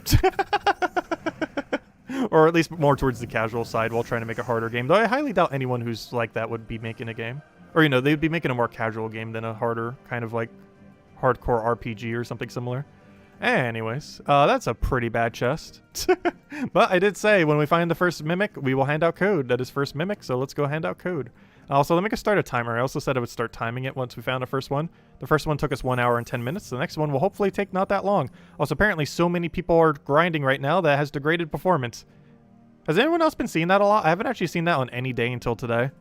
But apparently, so many people are trying to grind this weekend that we got degraded performance. The power grind is strong. Anyways, I am looking for a couple things. For one, I'm looking to get timer on screen. So I can start that timer as soon as we get out the code. I didn't want to go find the code, which is right over here. I also only have one more code after this for tomorrow night, and then we're out. Hopefully Kafka will give us more very soon because we have one for tomorrow night, and then we're out of them. This is our second to last code. We should have more soon, though. Okay, let me go put this down. Put it over there. Put it over there. Put it over there. Boom, boom, boom. Put that there. Paste the whole thing.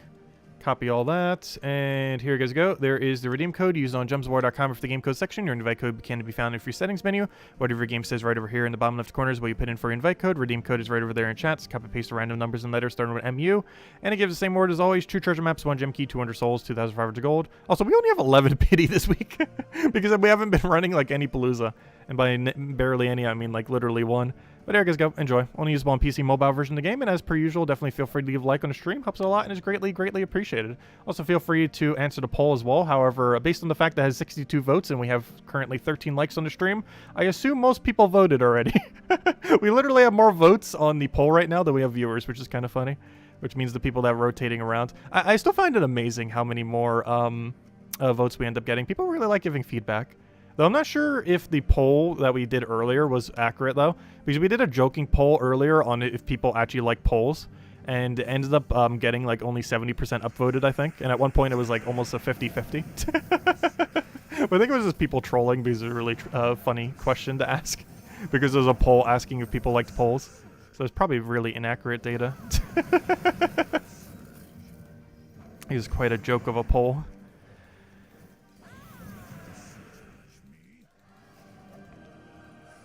Though based on just natural results we have, I assume the answer is overwhelmingly yes.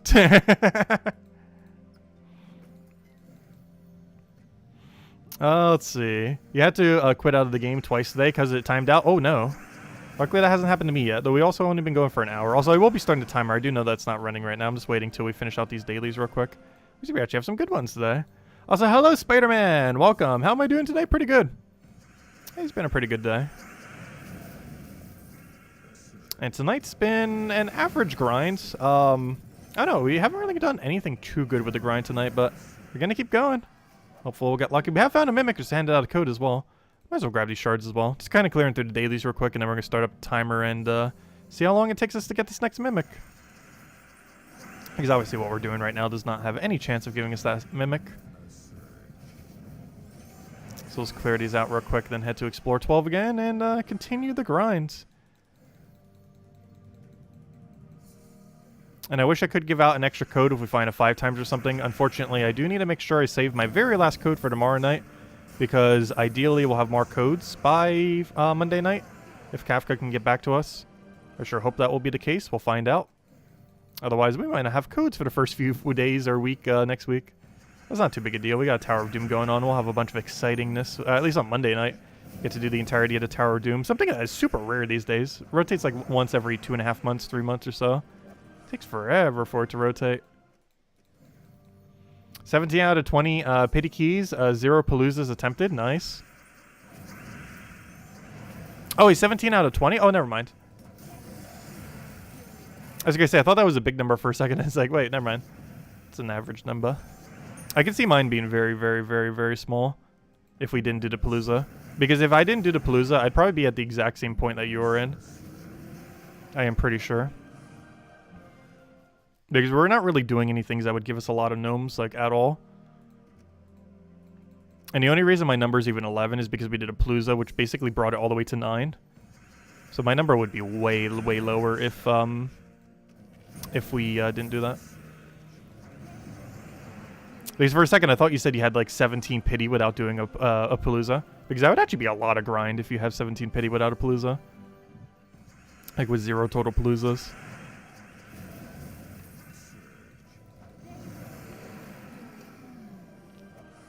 Yeah, I didn't start the timer yet because we haven't started the Explore. I will be in a second. Yeah, we're just clearing out dailies real quick. So we can go and have uninterrupted Explore. I'm not sure why I always wait to do the dailies on stream. I guess it's more so a reminder to everyone to go do them. Like, I always save it, even if I have, like, plenty of time to do it at any point during the day. It's just a habit to do it. I'm not even sure the reason to why I do it these days. Other than, I guess, as a reminder to everyone to remember to finish dailies if you haven't already. Now we start the timer. But I'm pretty bad about remembering to start and stop timer, though. Especially when we have to do it a lot. Oh, I'm using the wrong team. Speaking about forgetting to do things. That would be the wrong team. Oh, sorry, I didn't see your question. Oh, yeah, let me go make this poll smaller so I can actually see chat. It's like blocking like half a chat. Maybe reload your game as you don't have degraded server. Well, I don't have any lag, so I think it's just showing the icon. Because I'm not actually getting degraded server lag. It just shows the icon. I just figured I'd mention it. But no, we're not actually getting any lag right now. So I don't actually need to restart at the moment. Like, if it was lagging, I would. But, it says degraded performance, but I'm not seeing any degraded performance personally. Seems like the normal amount of speed that it normally has. Sometimes it says it, yet does nothing. I guess it somewhat depends on your connection during it. Connection's decent. It's not the best internet out there, though. It's the best that you can pretty much get in my area. Which isn't saying much, but... is at least adequate. Like, compared to internet that is possible to get, it's probably pretty average or even below average. But it's literally the best you can get in the area I'm currently in. I'm not aware of any way to get better internet than what I currently have.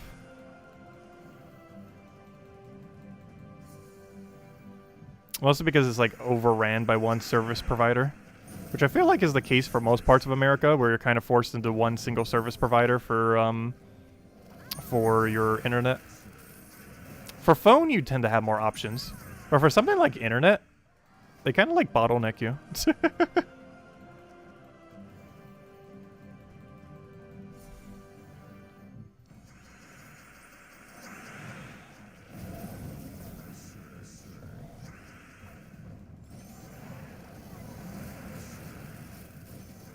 Because given that most phone plans are completely nationwide, it's a lot easier to get like literally any phone plan compared to an internet provider that tend to be a bit more local.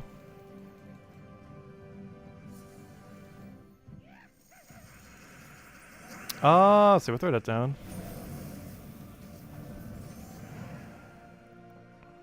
I'll take the red over there.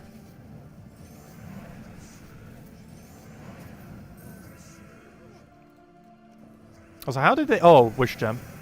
Oh yeah, by the way, tomorrow's the last day that Wish Gems will be naturally falling from the board. So if there's anything you want to do faction-wise or anything, make sure to do it either today or tomorrow. Because Wish Gems will no longer fall from the sky starting after tomorrow. So basically once Monday reset hits. So this is your last reminder for tomorrow if you want to do anything with it. Either like try to do a faction, pure faction with it, or something similar. Like any of the factions that have a destroy mechanic would probably benefit from it. Because you'd probably gain more of a benefit from it than the AI would. Maybe not a mass explode, but like a focused like 3x3 explode or something similar. In the factions that have something like that, it's probably more beneficial to you to have it than the AI. Because the AI likely doesn't use it correctly. So if you're looking to still do anything with wish gems, today and tomorrow are the last 2 days. You'll still have the mechanic through things that can do wish gems. However, wish gems will no longer naturally fall from the sky after tomorrow, as soon as Monday reset hits. So do be mindful of that, as tomorrow is the last full day of it. Though I'm kind of glad when wish gems are going to be gone. They're very beneficial, but their backfiring antics are kind of annoying. Like, there's a lot of instances that kind of backfire with them that aren't ideal. Yeah, the godmother is by far the most viable way to do wish gems. Unfortunately, she's currently money locked. There's no way to actually have her if you did not pay money. You either have to buy the normal pass or the bigger pass. It's still not too late to get her, though. You still have a whole day. However, she is still money locked. You'd have to both buy the pass and complete it if you haven't already. Also, don't forget, if you are completing the pass, or any amount, even if you're free to play, tomorrow's also the last day for the campaign, for Campaign 8. And then in 2 weeks from now, we'll be moving to Campaign 9. And then we're almost going to be hitting double-digit numbers on that. So close. Also, Guild Wars is getting pretty close to hitting 100 as well. 100 total Guild Wars. I believe by the end of this year, we actually hit it, unless they keep delaying Guild Wars like they have been.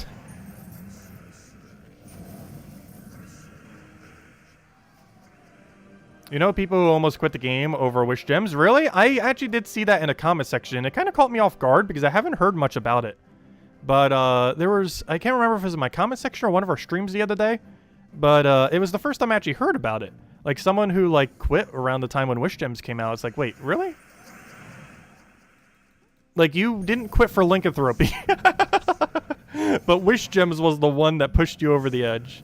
That's an interesting one. Like I can understand maybe a newer player, but I don't understand the concept of not quitting because of lycanthropy, but then quitting because of wish gem. Like, that just goes above my thinking process. Like, people who quit for lycanthropy, that's like 100% understandable. But if you played during lycanthropy, stayed, and then quit because of wish gems, that one is very confusing to me. But even if you did because of that, wish gems are gone after tomorrow. And almost no one's going to be doing Godmother. Blackfire's too hard in PvP-like situations. So you're basically never going to see wish gems again after tomorrow.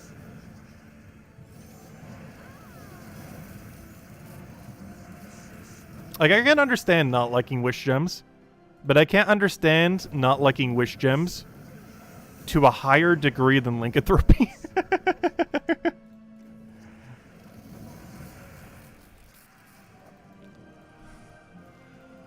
Unless someone came in that time frame, like after lycanthropy occurred, but before wish gems occurred. Because there's definitely many who may have fallen into that category. And also, don't explore Zhejian. It's still very rare. Also, it would help you more than it would hurt you in that situation. Though maybe not, because then you might get infinite looped by goblins. Oh yeah, that might actually be a bad location to go to. Though they would have to have a way to destroy it. Not too many goblins have a consistent explode. A lot of them have an RNG explode, the ones that do. Although they did add a new, more consistent one, so you know what? Maybe it would be annoying. Because I believe there's only 3 goblins that 100% of the time explode, I want to say. And then like another 3 that are like RNG based. Because this is what? String Fiddler, that new one they added in the 6.2 patch. And Goblin Rocket if it actually aims correctly. Am I missing one? And then there's like all the RNG ones, like Fizz Bang, that one Red-Blue Impervious Troop. A third one that I'm pretty sure exists, I'm forgetting off the top of my head. Was it Nobbin Brothers? And maybe a 4th I'm forgetting. So there's like 3 consistent ones and 3 inconsistent ones. Give or take one that I might be missing.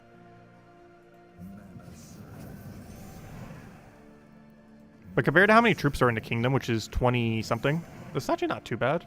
Like, it doesn't have that many. Oh yeah, also the goat. That's not a goblin though, so it's not going to infinite loop you.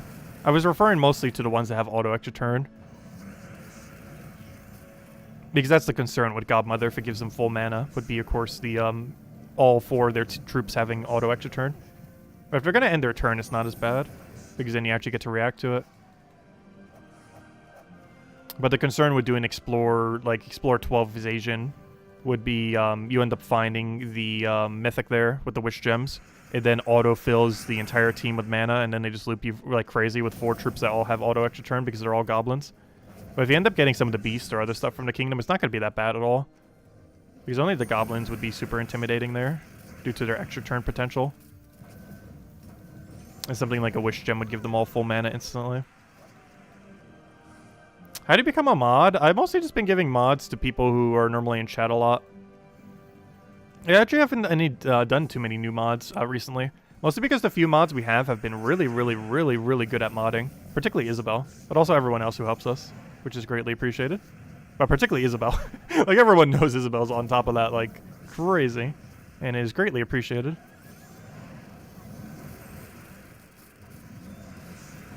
Let's see.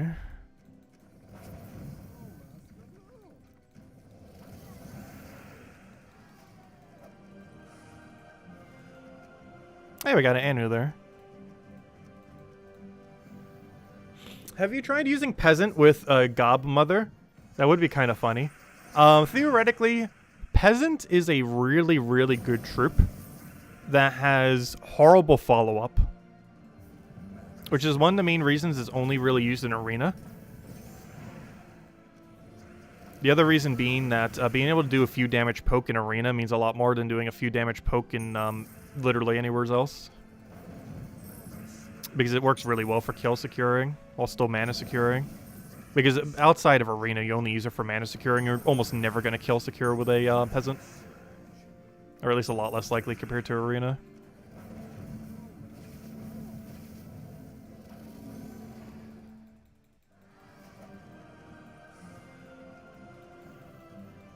Can you imagine a Goblin team that has the green or red Potion Troop in them in Supreme Looping capability? Oh gosh. Oh yeah, Potion was another one that was kind of like really loop heavy. We've been getting a lot of mana ones lately. We got the wild cards, we got potions, we got wish gems. I hope the next one is not mana related. I hope it's some kind of other quirky mechanic. I'm pretty sure the data mine threads already know what it is, though I'm going to wait until it actually happens to see. We'll know in 9 days from now. Not this Monday, but the following Monday is when the new power gem gets introduced. I guess technically we could look at the new troops and kind of spoil it that way. Though knowing its name might not necessarily know its mechanic. They can kind of guess some of the times based on what it's called. Like the wild card one was super obvious. The wish gem was a little bit less obvious. I'm actually surprised that the wish gem was multiple different variables. Though a lot of those multiple different variables were very similar variables though. Like 1, 2, 3, or 4 full manas. Or technically 8 full manas with the other one.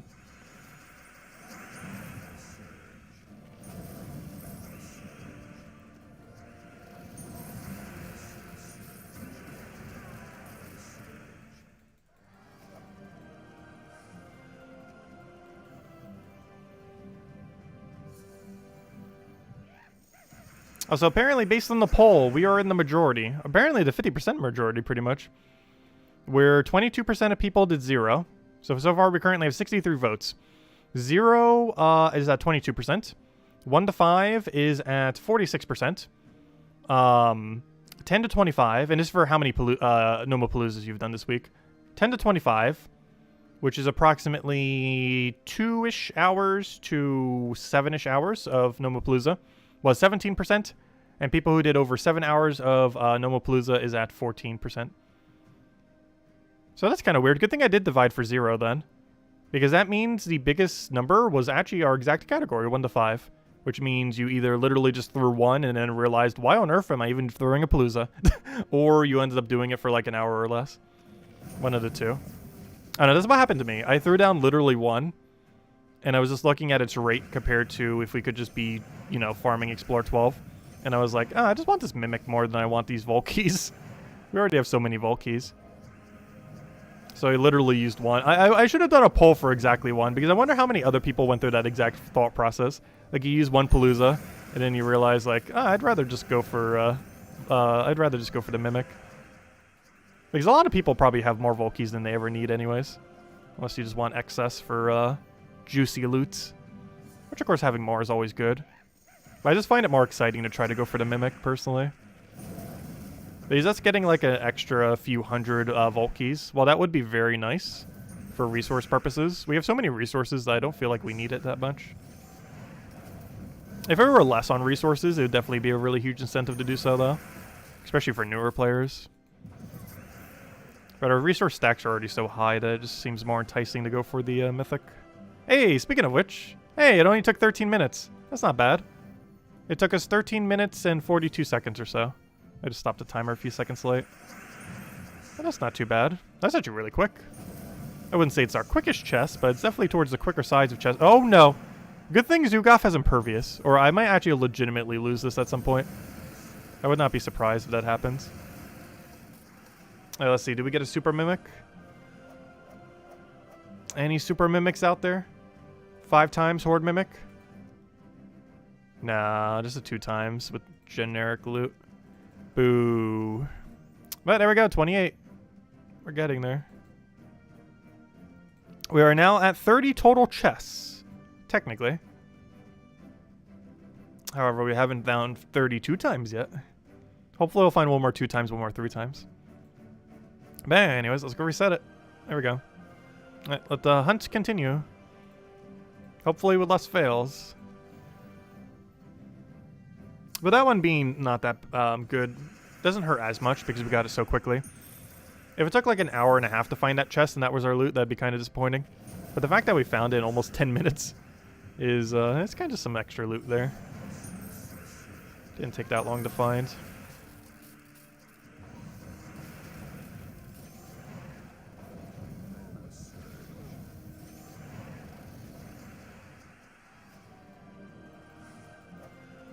I definitely want to find at least one more tonight if we can. Theoretically, we already hit 30, which was my main goal for tonight. I definitely want to hit at least 30 by tonight. Though we could try hitting 32 times. The only problem with that is that might require us to find 3 chests. Because if one of our chests is a 5 times, theoretically we'd have to find 3 of them. Or, you know, because one of them would transform in order to actually have that. And my only concern is trying to find 3 is going to put us to a very long time frame. So I definitely want to go for one more. We'll kind of gauge it from there if we'll keep going after that, though.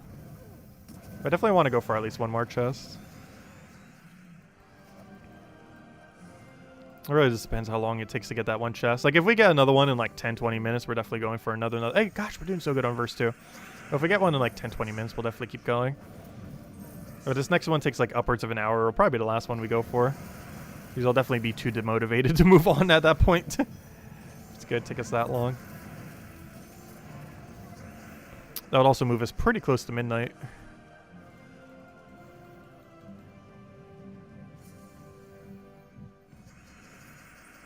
Yeah, I still want Puzzle Quest 3 to be good. I'm still holding out for it and keeping my eye on it. Still poking it here and there. I'm just playing it way less than I was. Especially when I saw how bad the launch for the game went. Like, I wasn't expecting it to be, like, Gems of War level. But, it's not even, like, live service level. Like, basic live service level.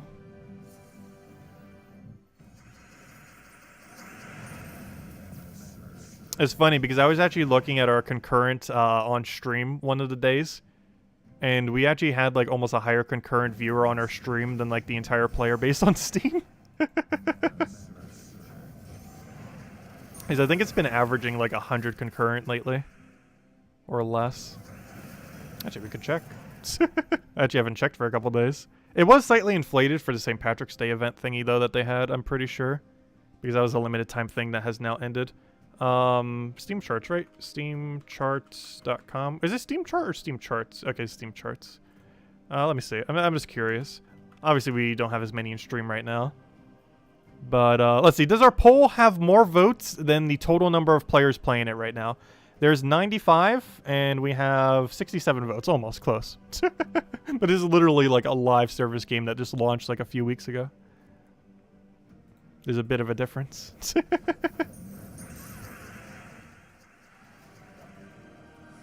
I'm not sure how you can keep a live service game like that alive with that few, is the big question. Obviously, they do have mobile players and stuff like that, though. The Gems of War started way smaller, but not that small. Like, Gems of War started at 500 something. Like, their peak was 197 concurrent. Gems of War was when it started. This is basically where Puzzle Quest 3 is right now. But even Gems of War's first month was 421 concurrent average with 791 peak. Puzzle Quest 3 is at like 80, because if you take the average. Or maybe it's closer to 100. I wasn't actually paying attention on the screen. Let's just say it's 100. And this was not even 200. And currently Puzzle Quest 3 is closer to right here. Because this was only 1 week. Because it launched on the final week of November. So this was the first full month of Gems of War. That one right there. Though I believe Gems of War had a lower low, didn't it? No, it actually never went lower than... Oh, yes, it did. The lowest low was May. Right there. Or technically right there if you take highest peak. That's kind of weird. The average was lower here, but the peak was way lower? That's weird. Like, this one had a slightly lower average, but this had a higher average, but had a peak substantially lower, oddly enough. Yeah, that was the lowest it ever went. Yeah, that's funny. It went 666. But also, this was a month where I didn't, like, quit the game right here. But, like, this little section right here is where the game kind of got a little stale. It has, like, the Puzzle Quest 3 issue right there, where it wasn't just, like, bringing any content in at the time. And the whole game was didn't have nearly as many features as it does now. However, then they started, like, ramping up, like, oh, these side game modes and a bunch of other stuff, and then it started getting really good, which is what I'm still hoping for happens for Puzzle Quest 3, because it happened to Gems of War. Not as hard to Gems of War compared to Puzzle Quest 3, but this was a point where it could have, like, kept dipping down forever into nothing, but then it did a rebound that was crazy. It was around this August-September area right there. Like, this was probably, like, the lowest low of the game, even though the numbers might not be numerically the lowest, but as far as, like, overall in the game, I'd probably say that's the lowest low. And then it went, like, super crazy from there. Which is kind of funny. Because if I'm not mistaken, when was it? April? Isn't this when we started the channel? I can't remember. Was it this or... Yeah, I'm pretty sure April was when we started this channel. I actually can't remember. Was it that year or the following year? I don't even remember these days. I should probably go double check because the 7 or 6 year anniversary of the channel, I don't even remember the number these days, is right around the corner. It's actually in about a month from now. It's late April. I believe it's April 23rd, if I'm not mistaken. I can't remember if it's a 6 year or 7 year anniversary now. The pandemic has made me lose all track of time. I really don't know. Yeah, what do you think of a fun game to do around then too? Or do some variety live streams. I'm trying to think what's even coming out in April. Is there even a single good game coming out in the entire month of April?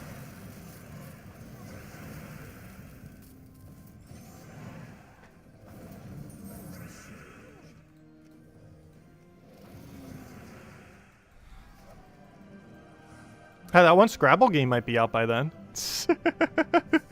Let me see. He did another little mini update to the demo. Still no launch date though. It just says spring 2022. That is a very wide range. Also, he doesn't have any social media attached to his page. I don't know how to contact him properly. I was trying to see if I could get a key or even get some keys to hand out for when it launches. It would also remind me when on Earth it actually launches, because I hate having to keep track of it every few days. Because he's probably going to shadow drop it out of nowhere. Because he probably has an advertising budget of like near zero. So it's definitely not going to make Steam homepage or anything. Unless you're like actively looking for it, you're probably not going to see it when it goes live. But yeah, I'm really looking forward to Words Can Kill. It is like such a like no-name indie dev, but the premise of it I actually really like. It definitely seems like it's going to have like an overly generic storyline and a bunch of over generic stuff, but it's the premise of it of like a Scrabble Slay to Spire kind of thing, like a deck builder Scrabble. is really, really cool in an RPG kind of aspect.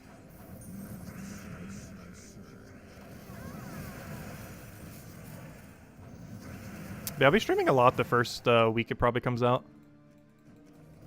Maybe a guide video or two, we'll see. That would be a bit of a hard game to make a guide for, unless it's like a gear guide, though. Because I would definitely not be the best person to go to explain how on earth to play Scrabble. Like, I'm pretty sure there's some people, like Scrabble experts, that have it down to a science. I am definitely not in that category.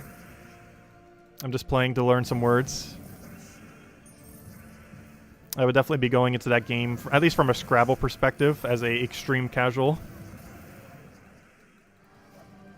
I don't know, word games are meant to be played for fun anyways. That would be one genre of game we'd be going in as ultra casual, though. Like, the RPG aspects we'll have down to the T. Like, the actual combat system. But when it comes to, like, oh, what words should I, like, remove or add or upgrade to make sure I have the most optimal amount of wording that I could possibly do? Like, that's gonna be beyond my scope. Like, I'll be able to do that to a basic degree, obviously. But to have, like, a full comprehension, like, should I grab this T or should I grab this N right now to make this deck better? It's like, yeah. Like, the process I will go through to determine that is way less than Scrabble pros, that is for sure. I'm pretty sure the average person playing is not going to be, like, an ultra insane person at Scrabble, though.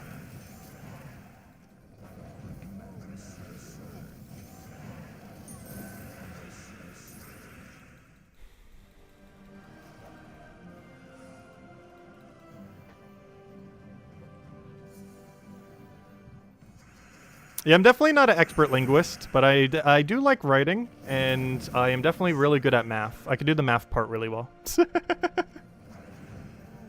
I love the basic maths. I always did want to be a writer when I was younger, though. Though I've always had a weird kind of thing where I'm super horrifically bad at reading, but I love writing, which is an extremely weird combination to have. It's mostly because of my eyesight, because of the strain of constantly having to look at words.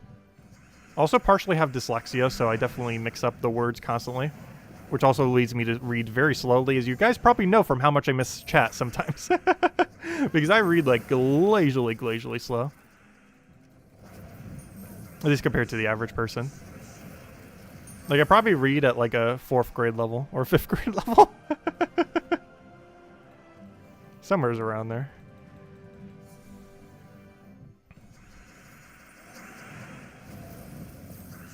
But I can actually write pretty decently when I'm trying.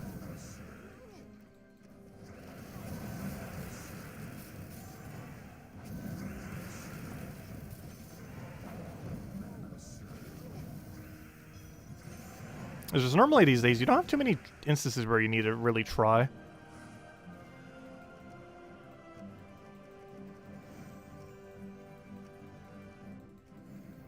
And I feel like that's slightly the issue of social media as well. It kind of makes everything keep going, like, shorter and shorter. Which I don't understand the whole point of shorts on YouTube and things like that.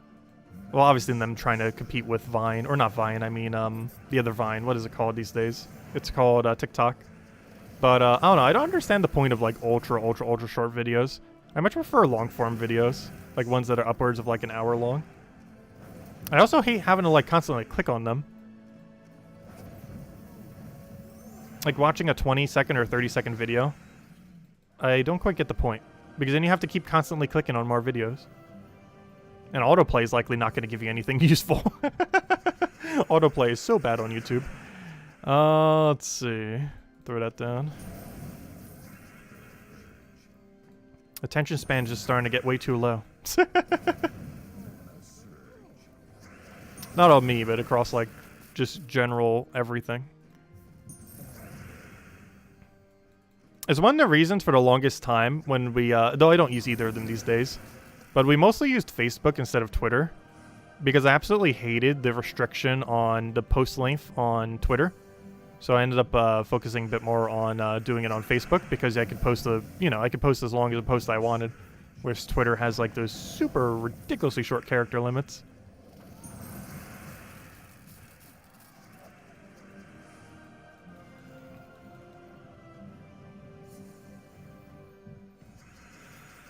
What did we take here? Take that over.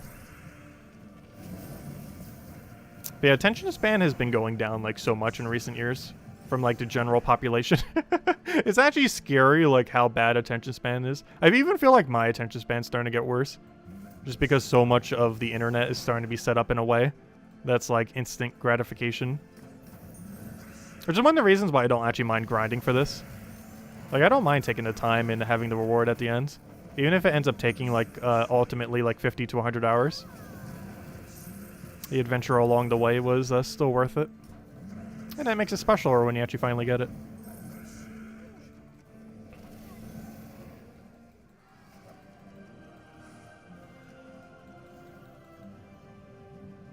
Not having regular sleep doesn't help. True. My sleep schedule's still been kind of weird. Though I do feel very rested right now, but it's also because my sleep schedule was kind of weird and I was napping a little bit earlier today. So the only reason I'm kind of awake right now is because I actually got a good amount of rest in today. I also didn't do a midday stream today. Actually, I'm probably not doing a midday stream tomorrow either. Be the first weekend in a while that we haven't done a weekend stream, or any midday stream for that matter. What is sleep? Should always get good sleep. It is important.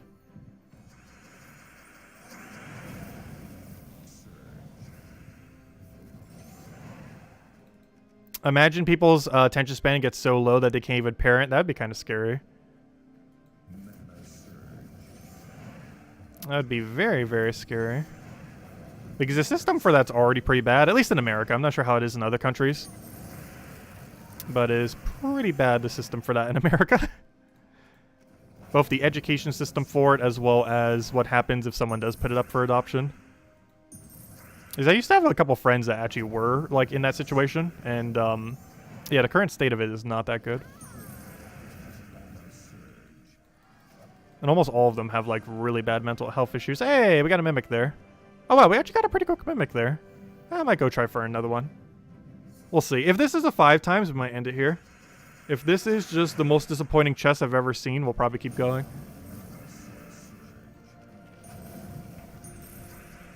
I should probably stop the timer. Was that even quicker than the other one? Let's see. No! No, oh, yeah, we're going. We're gonna keep going. 4 guards and 2 Orpheus. No. Alright, one more chest. This will also bring us to 30. Technically, unless we get a 5 times, though still close enough. If there's anything else, that's even better. But there we go. We'll go for one more chest to get a nice solid 30 or 29-3, whichever one it happens to be. I definitely would not mind a 29-3. Let me just double check the other thing. Okay, there we go. Anyways, let's keep going.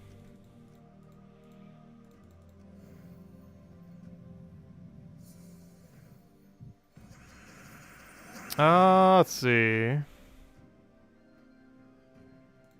I'll take that down.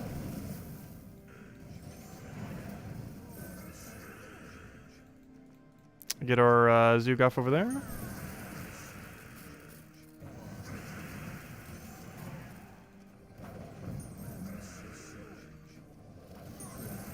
Are you saying what I said or what Supernova said?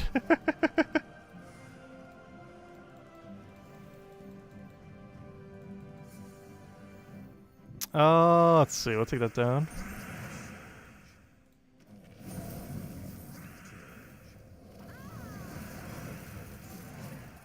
He's actually known a couple people that have been adopted in the past. Or, you know, who were basically like an orphan and then became adopted. Definitely a very wide range of stories in that. Don't think I should share too many of them, though. Because they were kind of just like personal ones said by friends. Some of which I'm still friends with as well. Not all of them, though. What do we need here? I'll take that one over there. That's not good. I'm gonna take a purple here. Oh, what Supernova said. Oh, yeah, that's what I thought. Because I was gonna say, I didn't think what I said was that far out of line, gosh.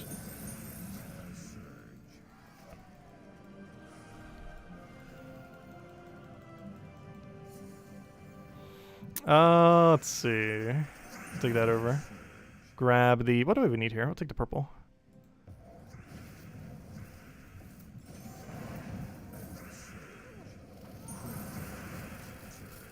Oh yeah, that will be extra turn because the red gets situated there.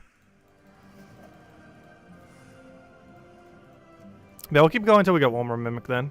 And that'll bring us to the 30, like a true 30. Well, assuming we don't get a 5 times. So I definitely wouldn't mind a 5 times. That is perfectly fine. But we'll go till we get one more chest. Because then that will either put us to 32 or you know, 30 and then 2. Or to 29, 3. Ideally 29, 3, but 32 is fine. And we get to see a nice big 30 number. Be a nice target to aim on, or aim for the end. However long that may take. Could take 10 minutes, could take 10 hours. No, it's better not take 10 hours. Though we did do a poll a little earlier, and the longest it took anyone to get a chest, like there were multiple people. Like it was almost 20% of people voting on. It took them like upwards of 3 or 4 hours to find one chest, which I find pretty insane because my high so far is like an hour 40 minutes. I could not imagine it taking 3, 4, 5 hours to find one chest. I would have given up. Like that would have been literally the only chest we would have probably gotten in that day if it would have taken that long, because I would be so discouraged to keep going if it was that bad. But no, an hour 40 minutes was our long, or I think it was an hour 43 exactly or something. Somewhere around there. It was almost like just under 2 hours. I was like, hello, U7. Welcome, welcome. That would have been funny if we got the chest right there. That would have literally been back-to-back chests. I still haven't seen that yet either. Has anyone actually had that yet? Well, obviously. But like back-to-back mimics or even triple mimics. Or even a double 5 times in a row. Double 2 times seems not too bad. But triple and double 5 times seems like it'd be kind of hard. As in getting back-to-back-to-back 2 times, 3 in a row. Or getting 2 5 times in a row. Those would be a lot harder. Especially 2 to 5 times in a row. It's almost like trying to get a vault key and then getting a vault key in the very next battle. Actually, that might even be more common. Or maybe not. Yeah, that would actually be less common. Getting a vault key and then immediately getting another vault key. That would actually be harder to do than getting a Mimic 2 times and then a Mimic 2 times. But then again, what about a 5 times though? No, I think it would still be easier to get 2 5 times in a row than it would be to get double Epic Vault Key in a row.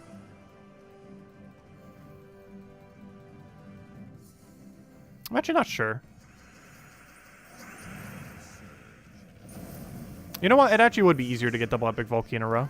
Because if you already have one, the gnome rate is like, what, 1 in 15? But then the rate on the Vault Key is like a 1 in 10 when it occurs. But then again, I don't know. It actually would be kind of easier to get double 5 times. Really? Is it really that hard to get double Epic Vault Key in a row? I guess it is. Not counting Palooza, obviously. In Palooza, the chance is way higher. But I mean, like, not in Palooza. Like, during Vault event, but not in Palooza. Even in that situation, I still think it's harder. Obviously, it would be way harder if you were doing it not during a Vault event. Trying to get double Epic Vault Key in a row would be near impossible. If it wasn't a Vault event actively. Yeah, triple 2 times last week. Nice. Yeah, I still can't believe this patch has almost been out for, what, 2 weeks now? Because next Tuesday will be the 2-week mark, so it's been a week and a half now. It sure feels like it's been out for longer. It's only been about 2 weeks. Like, this literally just feels like part of the game now. It's kind of like how tokens were. I feel like tokens, after about a month, it's like, oh yeah, this is just like a part of the game now. And I feel like the mimics are already kind of like that. Mostly because they were integrated in a way where it just feels like what Explore already was. Just with more incentive to do it. So this integration just felt like more of the game quicker.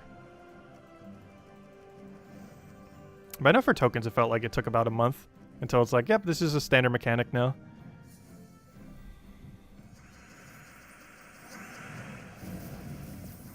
I think the one that took the hardest to adjust for was when classes first got leveling. Because it was just such a massive grind.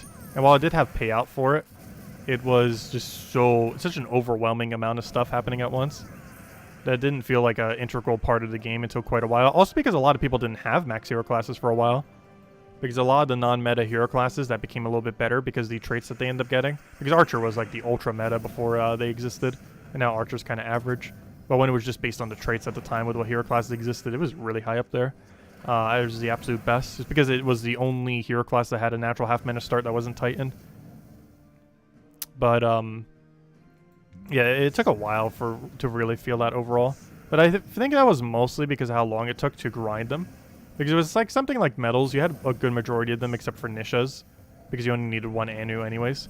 You had like most of them by like a week or so. So it got integrated a lot quicker. But something like hero classes, like you were only maxing, even if you were power grinding, you'd be lucky if you maxed one every week. The game was also a bit slower at the time compared to now. So you were realistically only killing like, you were getting like one hero class max like every other week realistically. Especially since the ultra really good farming methods weren't like fully realized yet.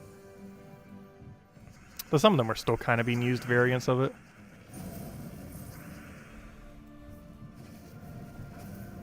Also, I believe Sunbird was still meta at the time too, which is kind of funny. Sunbird used to be better Phoenicia. I mean, better Rowan, I mean. And then it magically didn't.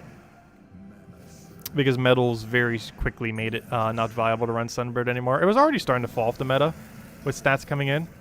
But nothing completely killed Sunbird more than when metals came into the game. But when hero classes first got the thing, metals didn't exist, so... That was still a factor for leveling up hero classes with a Sunbird build instead of a Rowan build. It's not viable to do these days, though. Rowan's just way, way better than Sunbird now. But that wasn't always the case. I miss the days when Sunbird was meta. We don't really have that many meta birds. Which is disappointing. Like, my two favorite, like, types of creatures, birds and dragons. Like, they're not meta at all in the current state of the game. Like, you almost never use any of them. Like, there's a few Underworld yellow teams and a few other things that can kind of build into a little bit of yellow. Off of, like, the Suncrest kind of build kind of things.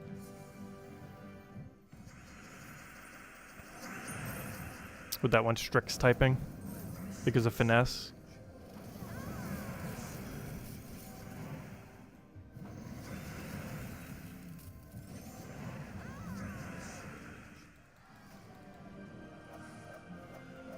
Oh yeah, I think it took us like not even a few days until metals came out. Or basically after I was done with vacation. Like when we came back from vacation, I basically never used Sunbird again. I think we might have messed with it a little bit and then it's like, yeah, we're just never using this. Rowan's is so much better now. Because it loses all of its value when it does the HP thing. It also gets half the value from it. So Sunbird only gets 24 additional damage, whereas Rowan gets 48 from having metals, which is quite a stark difference. Like, you're literally getting double the benefit by using metals on Rowan compared to Sunbird. To such a degree that even if you took, like, a little small damage poke, you're almost still getting more damage off of Rowan than Sunbird. Because one benefit that Sunbird had is it could take a hit, and it didn't actually reduce your damage, so you can actually use first slot Sunbird. Because that's something you can't really do with Rowan. Rowan is always ran generally in second slot, never in first. But Sunbird was kind of the inverse, in which it was actually pretty much always ran in first slot. Because if it got hit once or twice, it's basically just tanking for your team. This mattered a bit more in the past. However, these days, that's pretty irrelevant to be able to do.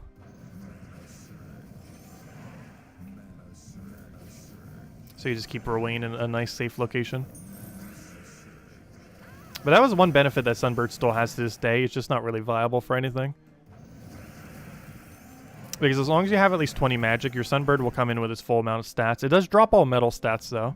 So if you had, like, 24 additional HP on it, it only uses it for the first cast. It will not come back with it when it revives. So you will have 24 less HP on it in that situation. But it does allow you to frontline tank with a split damage source. Which to this day kind of still has a purpose, but I don't know, there's just not really any team builds that can utilize it better than what already exists. Like, Sunbird's still not bad. There's just no situation where you really need it in the current state of the game.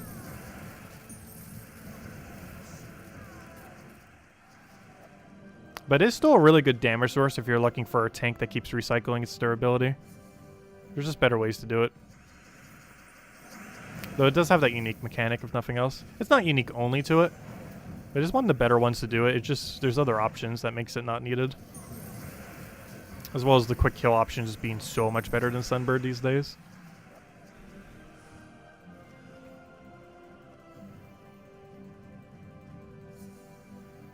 Sunbird also has the issue where every game mode where deaths matter, it can't be used.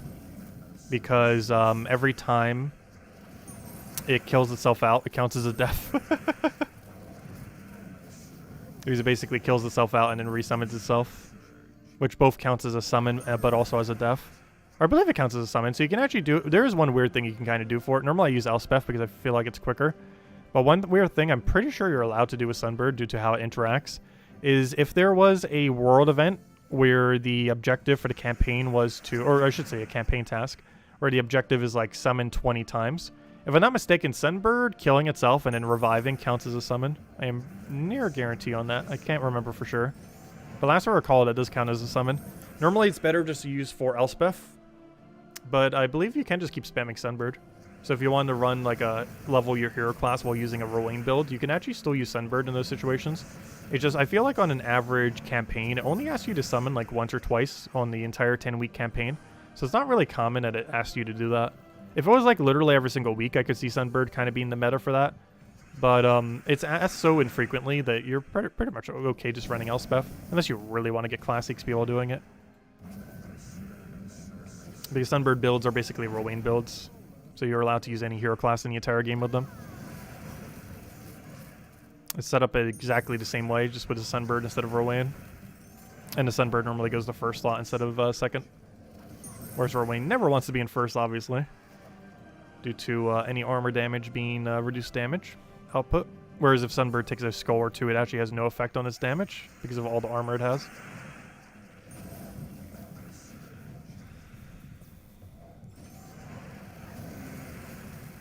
Oh, thank you. You literally just gave me the win. The AI makes some really weird moves when it's frozen. Like, it actually, like, actively does moves differently. And it does some really, really weird things when it is frozen. Like, things you never see a normal AI do. Because it has a completely different AI when it's frozen. Which is one of the other reasons why freeze is so strong in this game. Not even because of the, it makes the enemy unable to infinite loop you most likely. But it also just makes the AI just completely break down with how it normally functions. Sometimes it functions better, but more often than not, it actually functions worse when frozen. Because it makes some really questionable moves. Some of it makes sense why it's doing it, because it's trying to play around freeze. But it plays around freeze in such a weird way, sometimes. Or it makes some really dumb mistakes that an actual player would never make, but because the AI is, like, doesn't really know. It's just doing some really weird moves sometimes. I think the biggest issue with it is it normally does not like to deny extra turns when it's frozen.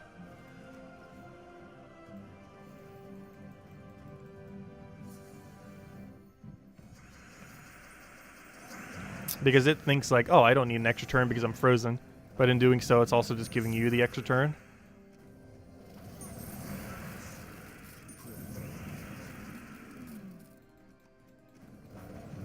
It also tends to take them for 4 times if it does take one. Whereas it is actually more beneficial almost every single time when you are frozen to take a 3 rather than a 4. The reason for this is 4 can't surge. So it's actually more beneficial to take it as a 3 because the 3 can surge. So as long as you're later in the game with like a 60-something% surge chance, it is more favorable, more likely for you to get more mana from a 3 than you will from a 4. Because a 4 is a 100% chance that you don't surge, but you get 1 more mana. However, you will get 3 more mana, but only like 60-something% of the time if you do it the other way.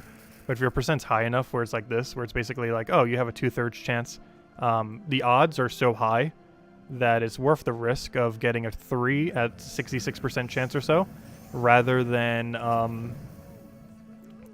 getting 1 additional mana at 100% rate. Of course, you make that judgment call based on how much mana you need. Obviously, if you need exactly 4 mana, then yes, you would take the 4 times. However, if you needed like 5 mana or 6 mana, like right now, if we were frozen on purple and we had the option of a 4 purple or a 5, assuming we had +0 purple, we'd probably want to take the 3, not the 4, because we'd be able to get throughout potentially to max. Whereas if we had +0 purple in that situation, which we don't, but we actually have more than that. But assuming we had +0 purple in that situation, if that was the actual situation, we would want to take the 4 times because we actually have +1, so it would give guarantee full mana. But if it was a situation where we had +0 and we would have been 1 mana short from a 4, we'd obviously want to take the 3 and try to get full mana from the surge. But that's also the reason why we have a little bit of purple. And make sure that he does get his full mana there. So we can actually go for the 4 times to get full mana. Even if we're frozen for whatever reason. Though that's generally not going to be happening in these kind of battles. Though it would in a more PvP-like situation if you're bringing that over there. Because very few kingdoms really have freeze, and generally you don't farm in those kingdoms. These Glacial Peaks is one of those annoying dooms. And the other few annoying places for it, like Stormheim, I don't know, there's just not much of a need to really go there. Giants are also a little bulky. They have the highest HP durability in the game, as well as overall durability lines, mostly because of the bonus you get when using multiple Giants in a team. Which I forget, does AI even get that bonus? I don't think it does. But still, it is still one of the bulkier kingdoms in the game. At least it is player-owned. It has the highest base stats of any durability in the game. Though, oddly enough, it doesn't have any tower. That would be a cool place. I get it, because it's a cold area. But it would be a cool place for them to add a gate. They still haven't added one. And they can't do Dwarven Gate. Maybe the Giant's Gate? Like a frozen Giant's Gate. That would actually be a really fun troop. 5 mana to all other allies. Freeze the first enemy. And gain a bunch of armor or something. That would be a fun troop. Because you'd be able to do it in Ultra Bulk with the Kingdom. Build some kind of weird team. It wouldn't be used that much, but it would be the funnest gate in the game. Just because of the ridiculousness of how tanky it would be. Especially if they gave it like impervious or 50% reduction. Well, let's see. So far the gates have, not counting Egg, but Dwarven Gate has 50% reduction. Fortress Gate has impervious. The little Thorns, which is kind of like a gate, has, I believe, 25% Skull Reflect. What other one did... Oh! A Dodgy Gate. They don't have a Dodgy Gate yet. There was something like that kind of in Puzzle Quest 1, where it had like an oil ability kind of thing. I don't think it actually got dodge, but it did have an oil ability, so it theoretically could have extra dodge. I don't think that was actually a mechanic on it, but thematically it would have worked. But, oh, that'd be kind of cool. We don't have a Dodgy Gate yet. We have one for like every durability type, but not for dodge. Though I guess it doesn't make much sense how a tower could dodge your attack. But there's weirder traits in this game. Giving a tower dodge would, or not a tower, but a fortress kind of wall trooper. You know, one of the 0 attack troops, I mean. Giving one of them agile isn't beyond comprehension. It'd be a little weird. But there's weirder trait combinations in the game.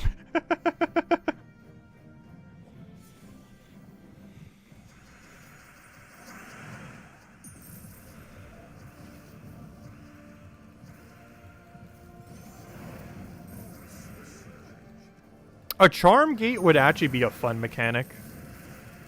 There's a lot of things they could do with it. They haven't done too many. I really like the concept of 0 attack troops. Because theoretically, 0 attack troops have the potential to be some of the best in the game. Like, if we get a 0 attack mythic, there's an argument to be made, as long as they make the ability and traits good, that it would actually be the best mythic in the game. Because the way that stats work in Gems of War is magic basically is irrelevant. The only thing that determines its stat lines generally is determined by attack, HP, and armor.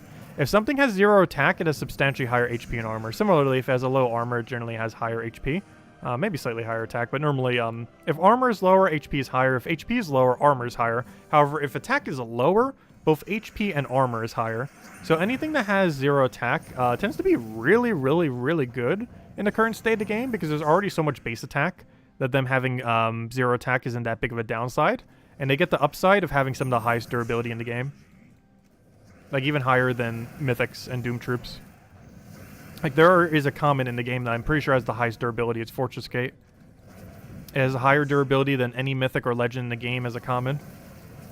It's not that useful because its ability is pretty bad. It does have Impervious, though. But it doesn't have any score reduction, and it doesn't have any ability worth ever using.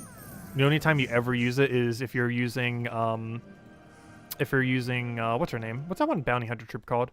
I can't actually remember her name right now. The only time you ever tend to use it is off of, oh yeah, Ogress. Because she has a 100% chance to summon a Fortress Gate. And Fortress Gate, to my understanding, is still the highest durability troop in the entire game. It's never really used because it's kind of bad. But all its ability is gain a bunch of armor, which obviously is a super bad ability. to have. Even if it did this for like 3 mana, I'm pretty sure it still would not be used because it just doesn't have any follow-up. It's just so basic. Unless you really had like a Tesla team or something around it, or something that really wanted something on your team to have super high armor. But even at a 3 mana cost with this ability, it would need to do more than just that to be useful. But it has the highest base durability in the entire game with a base 0 attack with super high durability. And yeah, it has Impervious to go with it. But yeah, let's see. What's a tanky mythic I could kind of compare it to? I'm actually not sure off the top of my head. What even is a super tanky mythic? That has 10%, so that's a bit biased right there. I need to find one that doesn't have extra stats. Because obviously something with extra stats, getting other team bonus will be higher. I'm trying to find a good example. I'm trying to think of a tanky... Wait, does it have a higher stats than Hero? That'd be a really good example, because Hero actually has higher stats than, I believe, everything. Though, does it actually have higher stats than Fortress Gate? I never paid attention. Though some of the heroes have different stat distributions. Wait, what's it getting a bonus from? It's getting a bonus from something. Wait, what's it getting a bonus from? Oh. I just don't have it in a team. I see.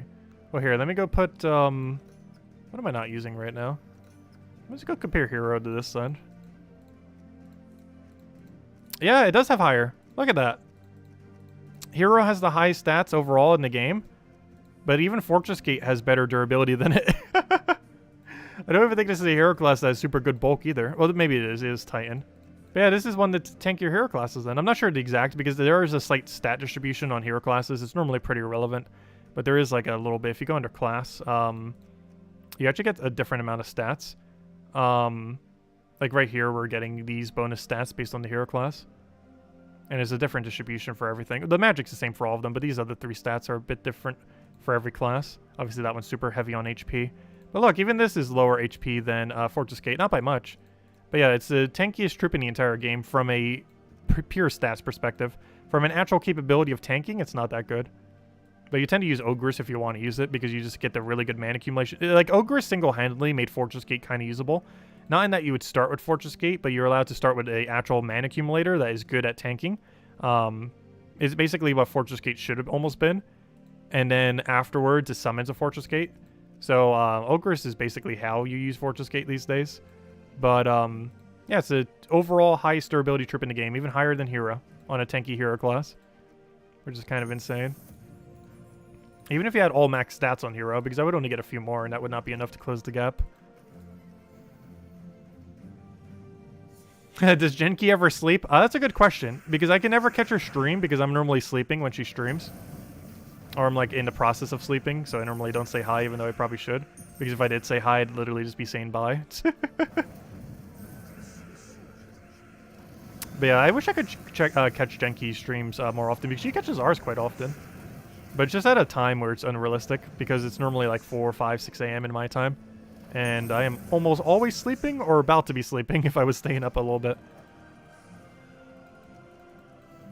Which unfortunately makes me unable to catch most of them. Though I would if I could. Let's see, I'll take that over.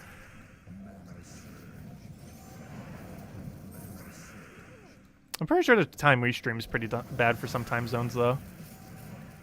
Like, I feel like it'd be worse for some of the Europe time zones. Because you'd have to stay up to almost, like, past midnight to see me on any given night. Especially right now when we're actually streaming to my midnight. Like, this is the time that Genki would be streaming in my time zone. For Europe people. Or at least, like, Eastern Europe. That general area.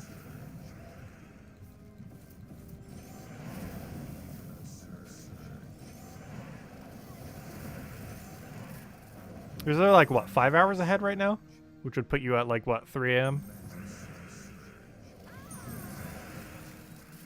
I do see people mentioning in chat that they do have that time, so... Some people watch us that late.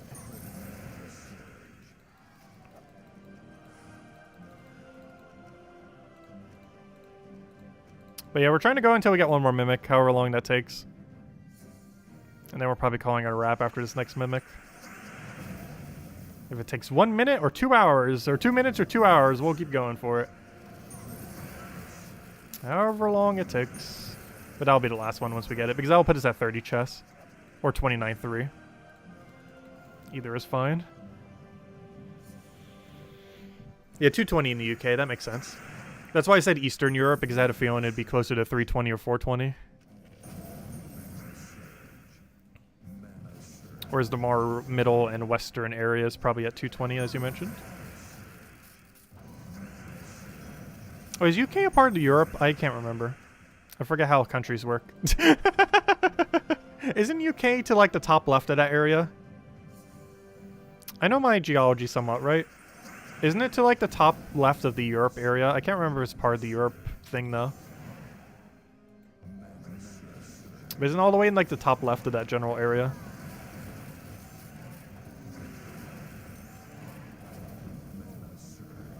I am so bad with geology.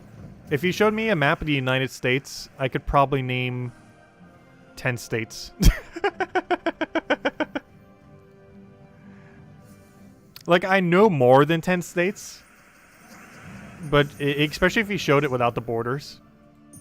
But even with the borders, like, I would get, like, most of the circle around the United States. Like, the bottom U shape. Like, all the way from California up to, probably New York. And then everything beyond that U shape, I would have no clue. Like, I can get most, if not all, of the U shape from California all the way to New York.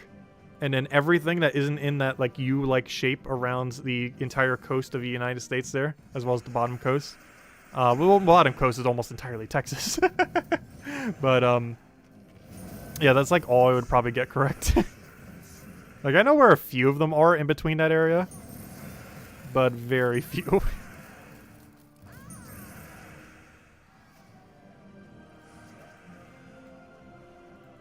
Oh, did I say geology? I meant geography.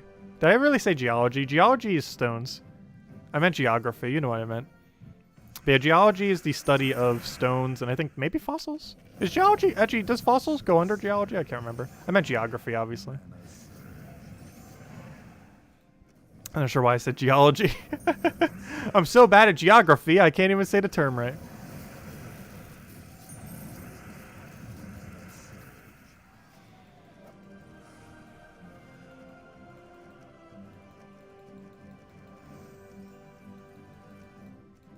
That's a good sign you're really bad at geography.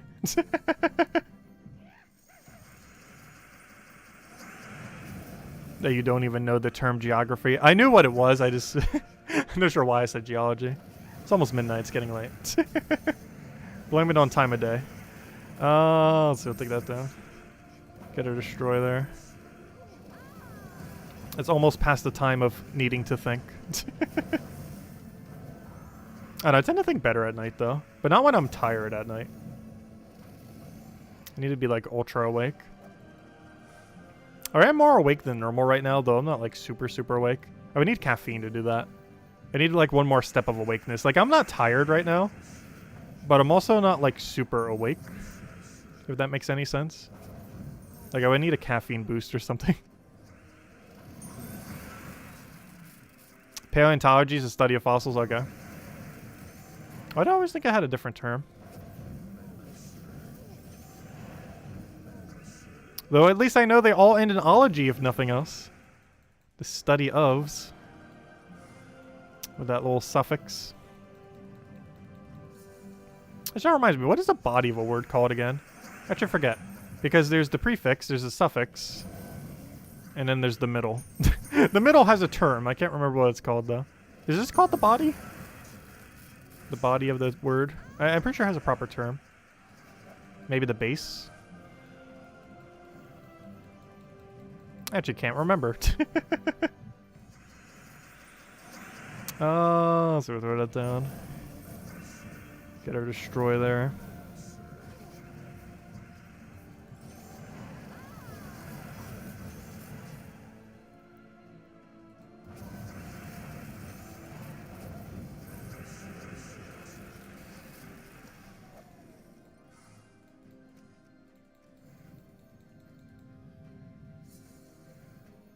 At least we didn't say geometry.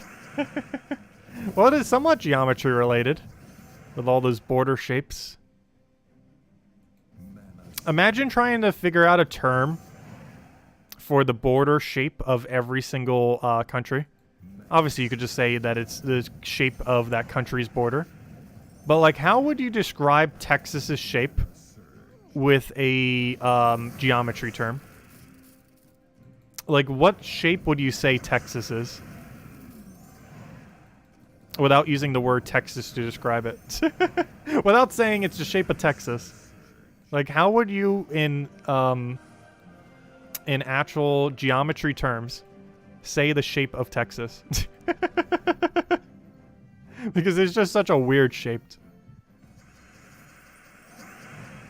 It's almost like a cowboy hat into like a... I'm not even sure. Even that doesn't even work too well. And also not a geometry term either. Looks like a T-bone steak. It actually kind of does. I haven't had steak in forever. There's actually one insanely good steak place by me that's actually the best I've ever eaten and anywhere's ever. The only problem is it is way too much money. I believe it's also reservation only. It's a really high-end place. I've only ever eaten there twice ever. And the last time was, I'm pretty sure, almost a decade ago. I assume they still exist there. And their quality, I would also assume, is still just as good. It was probably one of the only fine dining experiences I've ever had where I left there being like, yeah, that was worth the price. Like, you see the bill and it's like, yeah, that makes sense. Like, it's a lot, but it's like, when are you ever going to get better? Like, it's like near perfection.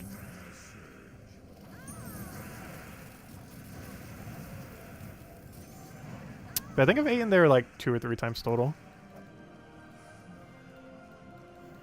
And only once did I ever have to cover my tab. The other ones were covered through other means every other time. So I think it was 3 times. Because I believe I went there 2 times where I didn't have to cover it and 1 time where I did. It was split 50-50 with me and my dad that one time. I think we went out because we were kind of celebrating both our birthdays because they kind of fall in the same kind of area in November. So we're like, oh, let's go to that really fine place. We were taken out there a couple times. But we only ever went there once on our own accord. Just because it was so good. I go throw that down. They had the best steak I ever ate, the best lobster bisque I ever ate, and I'd probably say that's it. They did have a pretty cool potato mash kind of thing, but relative to the other things, I wouldn't say it was like it was insanely good, but I wouldn't say it's like the absolute best that could ever be made. Though the lobster bisque and steak there was just insane. Like, I'm disappointed with almost every lobster bisque I ever eat now just because of the quality of that one. Like, I still like lobster bisque a lot. But, like, every single lobster bisque has to compare to that now. And they're all, to some degree, disappointing, even though I still enjoy every single one of them.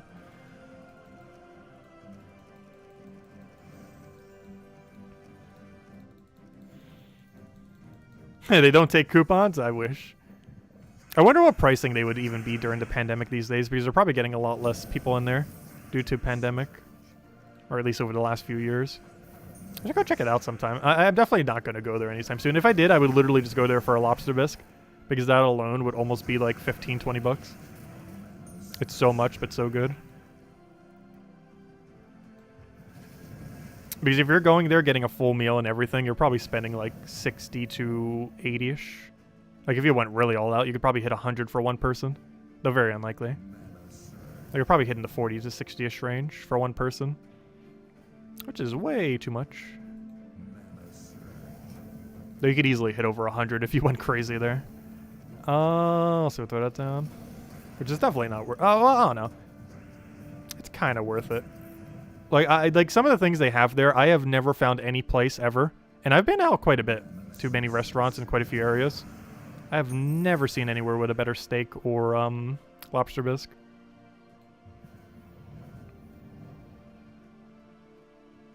The best steaks in the world are in Japan. I've actually never been to Japan. Actually, I've never been outside the country other than Canada. Though Toronto does a lot of foods pretty good. They are pretty culturally diverse. I'm pretty sure some places in New York and other places in the United States are kind of the same. But Toronto has a really wide range of food. Like, if you wanted to get basically anything in existence, you could probably get it in Toronto. Quality may vary, but you can get probably any cuisine from, like, any ethnicity probably in Toronto. Like, it has a really wide range. Or at least a much wider range than I'm used to where I normally live. Because compared to, like, New Jersey or South Carolina, like, the food range there is super high. I'm pretty sure New York and some other places in United States are kind of similar. But, yeah, it's a pretty high range. Though it might just be kind of like a city kind of thing. Because I'm pretty sure most cities have pretty diverse food range.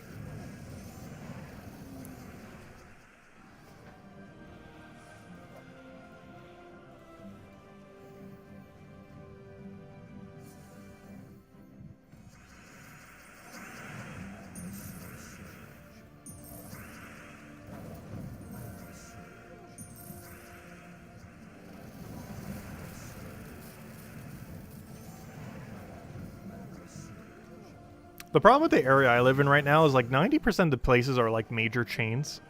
And like very few of them are like actual good restaurants. Because they're all mostly just like generic chains.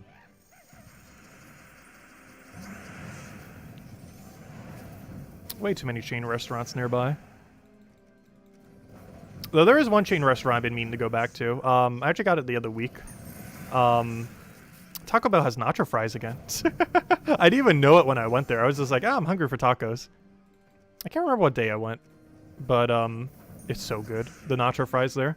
It's everything I wanted in a fry when I was a kid, because when I used to go to New Jersey, there was like this arcade place, and I used to always go to at the Jersey Shore, which is actually where that one TV show actually was recorded sometimes.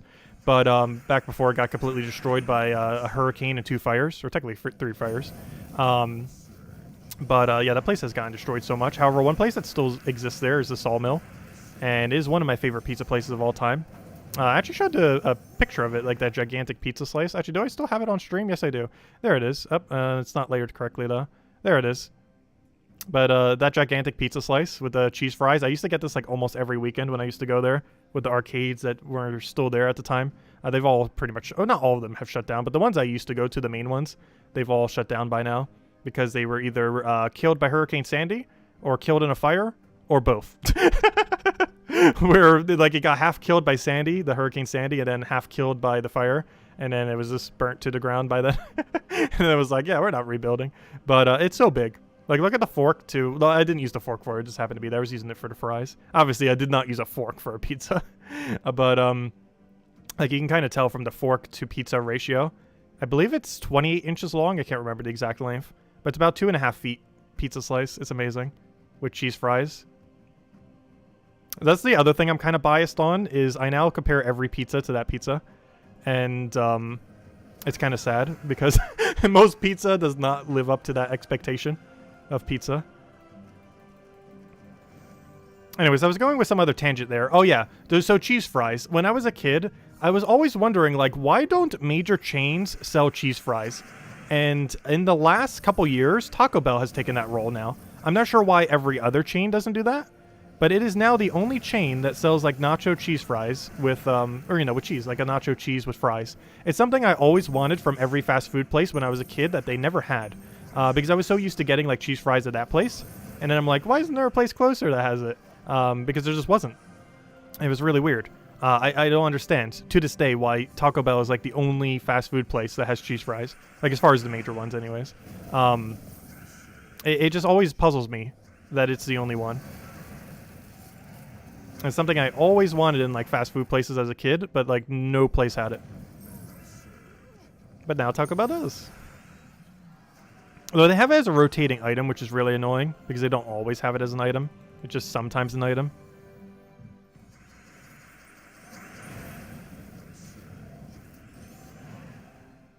Let's see. If you're hungry for tacos and going to Taco Bell, you have never had real tacos. No, I have had real tacos before. It's just there aren't any good real tacos near me. Also, when I'm going to Taco Bell, I'm not necessarily going there for tacos. I'm going there for everything else. But yeah, Taco Bell tacos are pretty... Like, from a taco perspective, they're underwhelming. But they have a lot of other really good items that aren't just tacos. But no, their tacos definitely aren't, like, exceptional compared to, like, actual real tacos. It's just every place I keep living never has a good taco place. There was for a little time when I was in New Jersey while in college. They were only there for 1 year while I was there. However, there was a nice Mexican place that actually did up their own tacos. It wasn't a chain or anything. It was a family-owned place. And it is some really, really good tacos. As well as other Mexican food, though. I mostly went there for tacos, obviously. Oh no, my thing got transformed.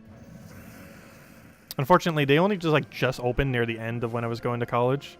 So I didn't get to eat there that often. I think I was only there a few times. They weren't like the absolute best tacos I ever had, but they were definitely like really high up there.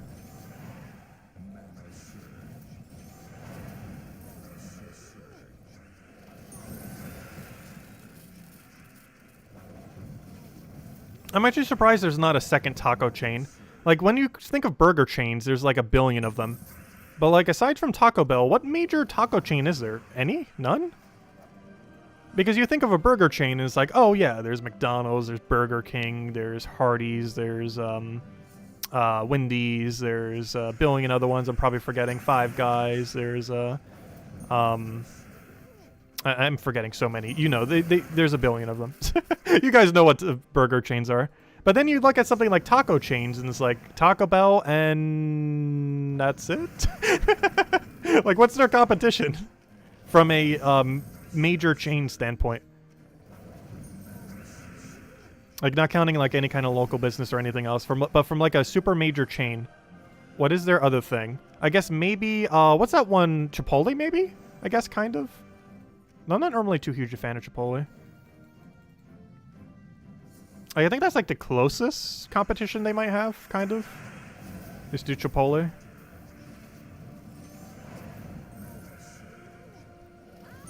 Taco Time, Taco John's. I've never seen a single one of those places before.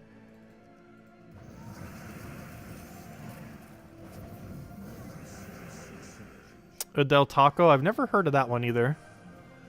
The only even remotely, like, even like slightly pretending to be Mexican cuisine chain that I even know next to me or near me is Nacho Hippo. And it's really far away, and they mostly do, well, nachos, obviously. I think they do have tacos, but their tacos are kind of pretty average. They're also pretty pricey for what they are. Like, they're better quality than what Taco Bell will have, but their quality to price ratio is not the greatest. The main thing I like to do from them, actually, is not even anything nacho or taco related, and is actually, they have a really good breakfast option at the airport. And compared to all the other airport food there, it's actually pretty reasonable. Because for under $10, you can end up getting a full breakfast and infinite water. And infinite water is a really good cheat code in a airport, especially when you have to wait multiple hours. Because gosh, is water expensive. It is like worth gold in an airport. So having infinite water is very useful. So I kind of just sit there for like an hour or two while slowly eating breakfast there.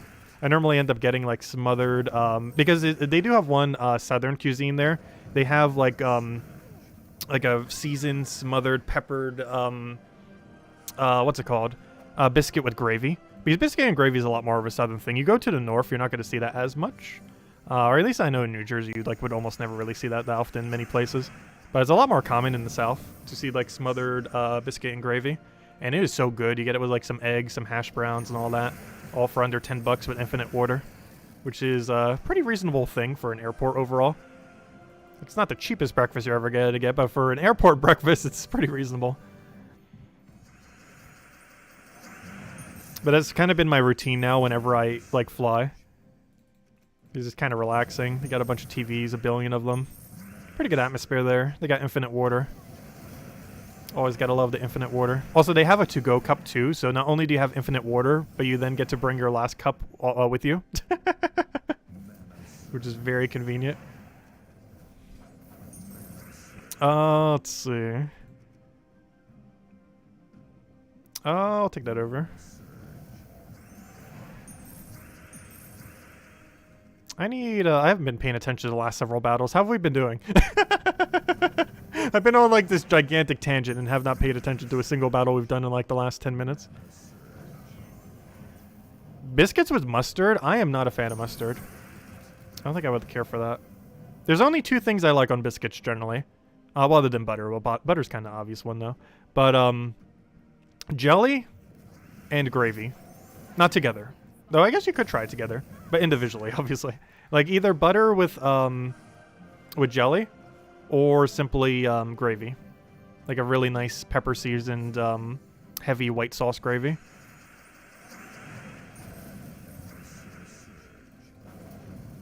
Like those are the two ways I would like a biscuit normally.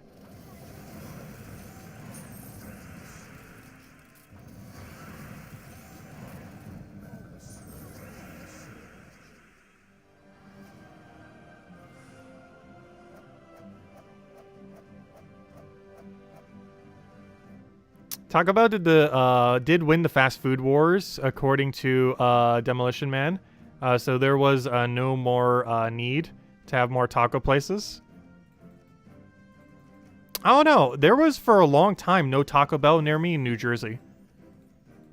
Like there was literally no Taco Bell in a reasonable range for 2 to 3 decades in my area. Maybe even longer than that, because obviously before I was even born. But I'm not sure when Taco Bell even started.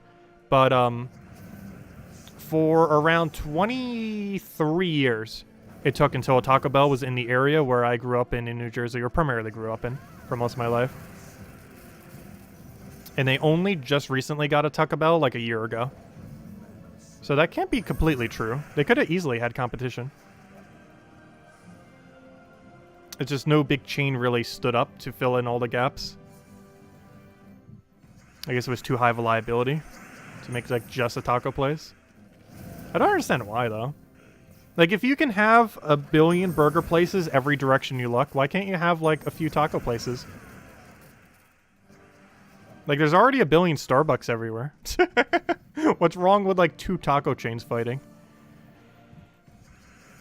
Let's see, I'll take that over.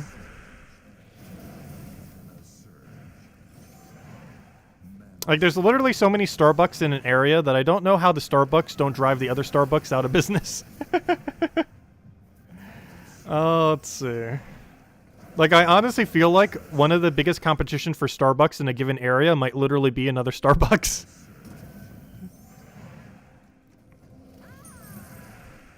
There's just that many sometimes in a single area. I don't understand why a place needs that many Starbucks.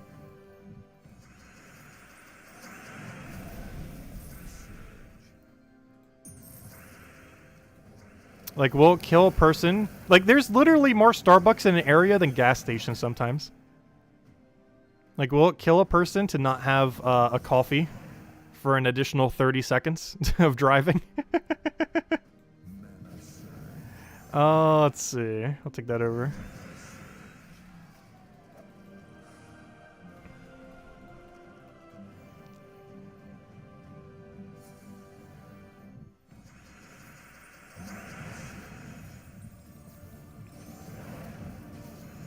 Yeah, Tim Hortons are in Canada. They're basically Starbucks, but for Canada. Or wait, are they in the United States? I thought they were mostly a Canada thing. I think northern United States might also have them. I thought they were mostly in Canada, though. I can't remember. I know I never seen any in New Jersey.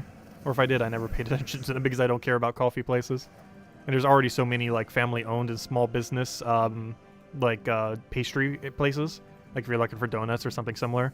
That, I don't know, some place like that you would never really pay much attention to. Because that's one nice thing about New Jersey, for the most part. There's a lot of, like family-owned, kind of, like, non-big chain restaurants as alternatives if you really want to.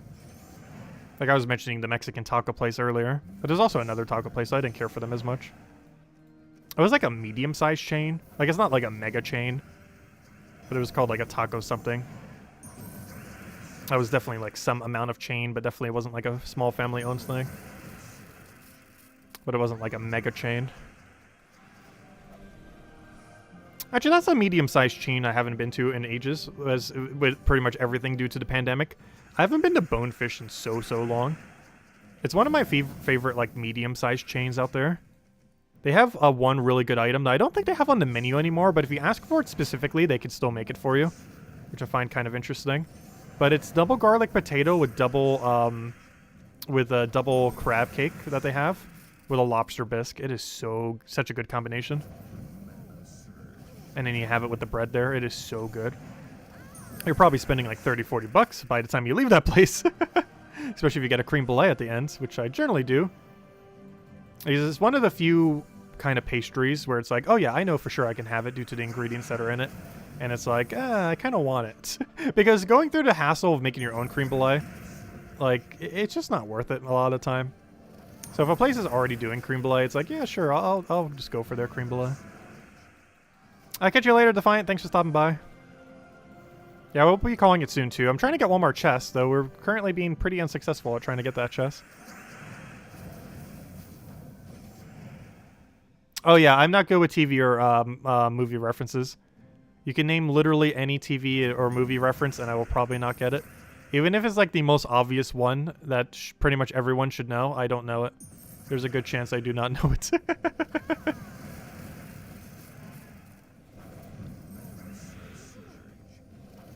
You could think it's the most brain-dead, obvious, like, reference ever in existence for any movie reference, and I will probably not know it. Like, something you think literally, like, 99% of people know. I'm probably in that 0.01% of people that do not know.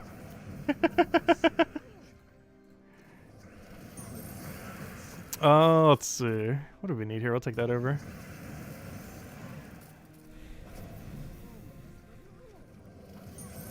But I haven't actually ate out in such a long time. Now that I think about it. I kind of want to again. I just hate justifying the cost for it, though. Because I'd rather just not spend the money and save the money for something else. Because I haven't actually ate out at a restaurant, like, properly in, like, 3 years now. I think the last time was October 2019. So it has been 2.5 years since I've actually ate out properly. Though theoretically, Defiant did get me Red Lobster when I was in Chicago while I was there. We did actually meet up for a little while. Not sure if he's still here. I think he just left already. But we actually did go to Red Lobster. We had to eat in because it was still, like, somewhat peak pandemic. So we kind of just ordered it from the place and ate at their place. But, I don't know, I still kind of went out for that. It was a good meal. Lobster bisque was still good. Honestly, I like almost every lobster bisque. It's probably like one of my favorite soups. Actually, probably is my favorite soup. There are some other soups that can be done better. But if there was like any one soup where I almost don't even care if it's like a lower quality, mid quality, high quality, it's probably lobster bisque. It's just one of those where it's just good. Like I feel like it's generally not messed up. There are a lot of ways you can mess it up, but I feel like the average place generally doesn't. Also, if nothing else, they have those really good biscuits to dip in it, so it makes you forget that the soup might not be as good. Because their biscuits are just so amazing.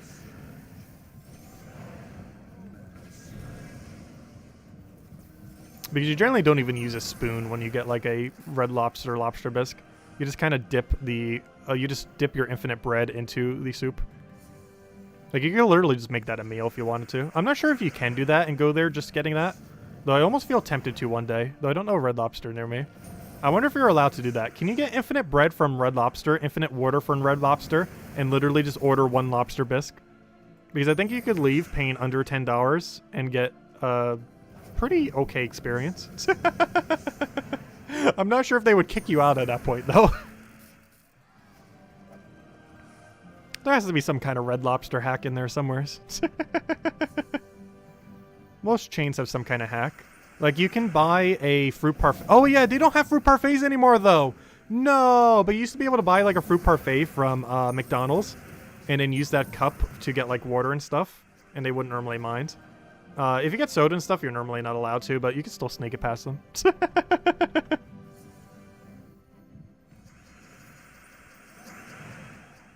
Because they want your business, so what are they going to do? Say, you're never allowed here again. Well, okay, well, I'll go to the other chain right over there then.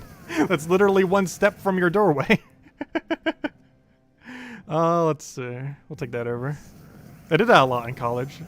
Mostly because I was penny pinching like crazy. Though I feel like I always do. But, particularly in college, obviously. But, that was one way I could.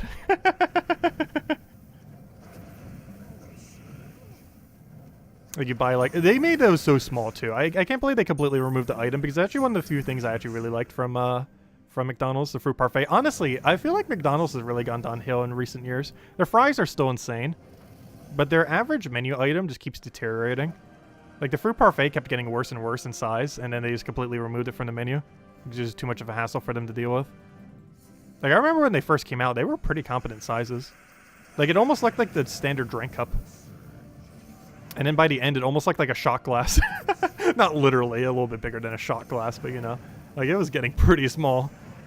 Whereas before, it almost looked like a medium-sized cup when they were first launched. Like, 2 decades ago.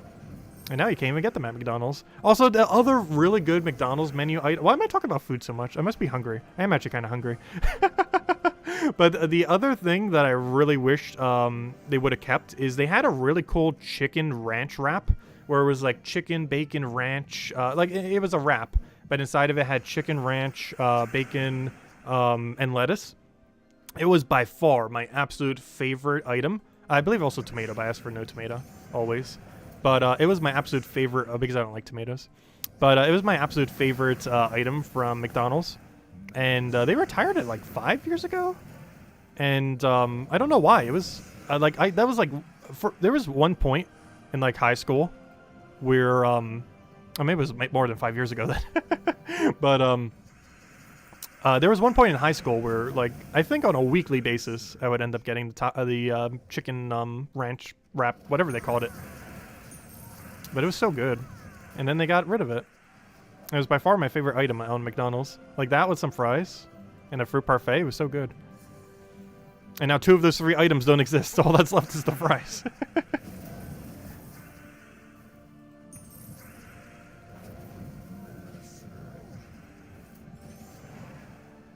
Your next channel is show people how to shortcut restaurants? No, I'd probably get in trouble.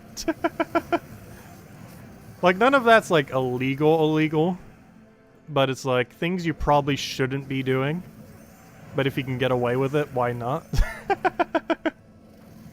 Like, it's not things that you're ever going to get fined for or put into jail or anything like that.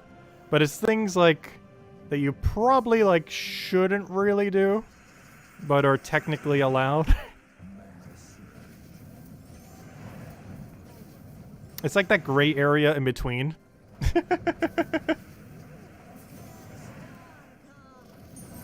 Like, should you be getting literally every napkin, utensil, and everything you ever need from fast food places? Probably not. Can you? Yes. You very much can. You can literally never need pepper, salt, ketchup, though barbecue sauce they normally keep behind these days. I don't know of any of them that keep it up front these days.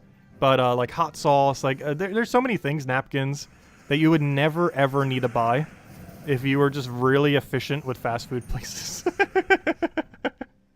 There's, like, a whole category of, stuff you would just never need to buy. Let's see, I'll take that over.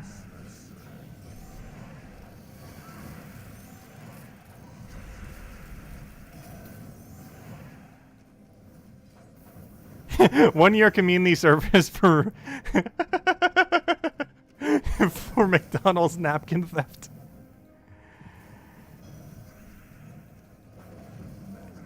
You still buy something from the place, obviously. You just creatively stock up on whatever you need, though. It works better if you're grabbing a lot. Because let's say if you're getting like $20 worth of stuff from Taco Bell. Like, if you realistically grab handful after handful of sauces, they're like, yeah, that seems legit. If you buy, like, one single taco from the place, and you start doing that, it's like, that's kind of suspicious. So you kind of have to meet, like, a nice middle ground there, where you can kind of get away with it. Because if it seems somewhat realistic, like, almost looks like you're buying for multiple people, yeah, it's probably just for yourself because you're that hungry. You can kind of get away with it. Oh, let's see. But if you buy, like, literally one $1 taco and then it's like, oh, I'm going to grab hand over fist of this stuff, that probably won't work out. Not to say it wouldn't necessarily work. Though you probably shouldn't. Like, you have to meet in a nice middle ground. Where it kind of makes sense that you're grabbing that much, but you're probably grabbing too much, but it still kind of makes sense that you're grabbing that much.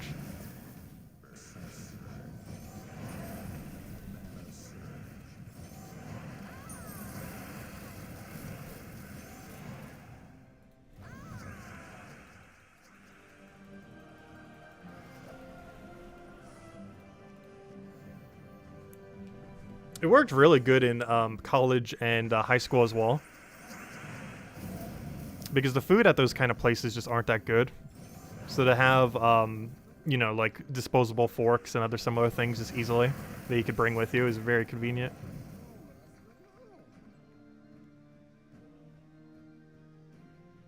McDonald's used to not charge for the toppings on burgers, so you could just load it up like crazy. Oh, that's cool.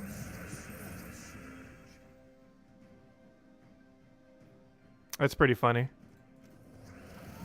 Now they charge like crazy. Like, I feel like some places charge like over 50 cents for a slice of cheese. Yeah, you used to probably be able to get a burger back in the day for the same cost. But literally, if you just want to add cheese to some places, it's like 50 cents. It's so much. And normally they put like a slice or two. Like, I gotta understand if they like loaded it. Like, I know if you get, like, a pork roll, egg, and cheese from a good bagel place, like, the difference between, like, a 50-cent cheese is, like, actually worth it. Because they load it so much. But, like, a lot of fast food places, it's, like, 1 or 2 slices of cheese for, like, 50 cents. It's not even good cheese, either. It's, like, that generic ones. Like, those, really square, McDonald's ones. They're obviously, like, ultra mass-produced. Well, obviously all of it is, but, you know, like, the ones that really look it. That are even, like, partially melted or anything. Is it, like, $1 for extra cheese by you? Really?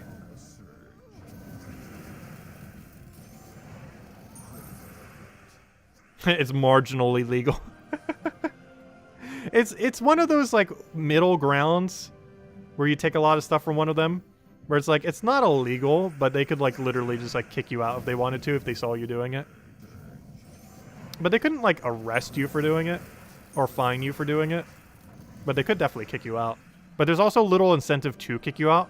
Because if you get kicked out of a place, like, you're probably never going back there again.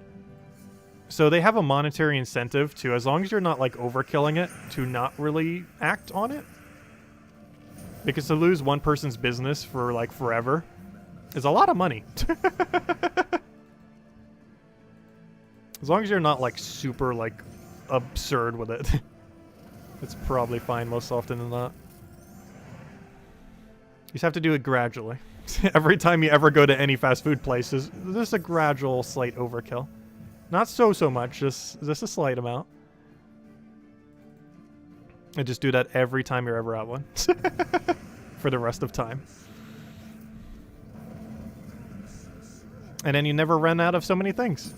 I still, in my fridge right now, have a bunch of stuff like that. I still have a bunch of hot sauce from Taco Bell, especially since I stocked up a little when I was mentioning it the other week as well. You just never run out of stuff like that. So now if I ever want a hot sauce, I have mild, I have hot. I have, what's their other flavor? I actually can't remember. I normally just get mild and hot. I think they normally have a third, but I normally just get mild and hot. I can't remember if I grabbed anything else. I don't think I did. Because I mostly just use the mild. But there are some things where the hot one's pretty good for if you need a little extra spice for it.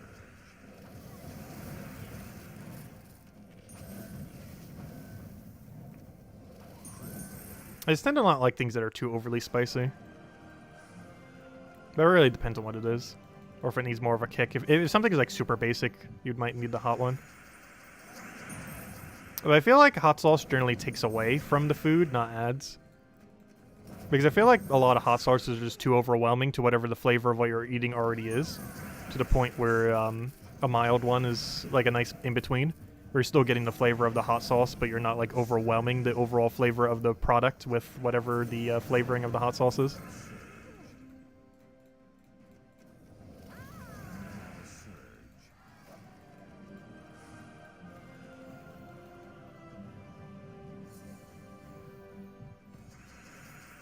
Also, we're going a little long without this chest. I was hoping we wouldn't need to go to midnight. If we don't get the next few chests, I might still have to stop. Because I might just start to get a little hungry. Which is probably why I'm talking like food for half the stream. Which is the problem with being hungry on stream, because I'm pretty sure half the topics, if not all of them that I'll bring up, will probably be food related. And I'm pretty sure the last hour I have talked about nothing but food. Because I started that timer and it is now 1 hour later and I don't think I have stopped talking about food yet. Which is the problem with streaming while hungry. I'm not like starving hungry, obviously. I'm just like mildly hungry. Like the second the stream ends, I'm getting food hungry. But not like starving hungry, obviously. Just mildly hungry.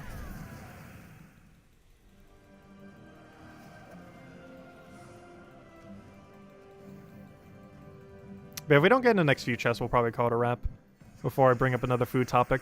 Anyways, anything else you guys want to talk about? That probably isn't food related, hopefully. Oh, so I'll take that over.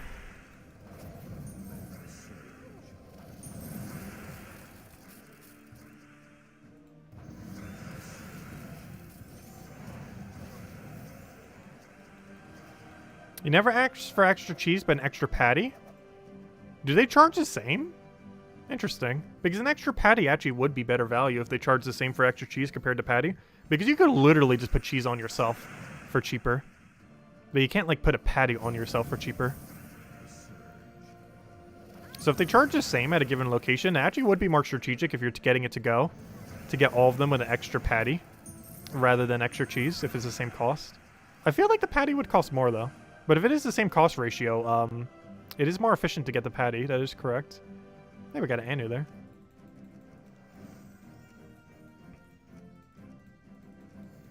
Well, if the patty's like double the cheese, I'd rather just get the cheese on at that point.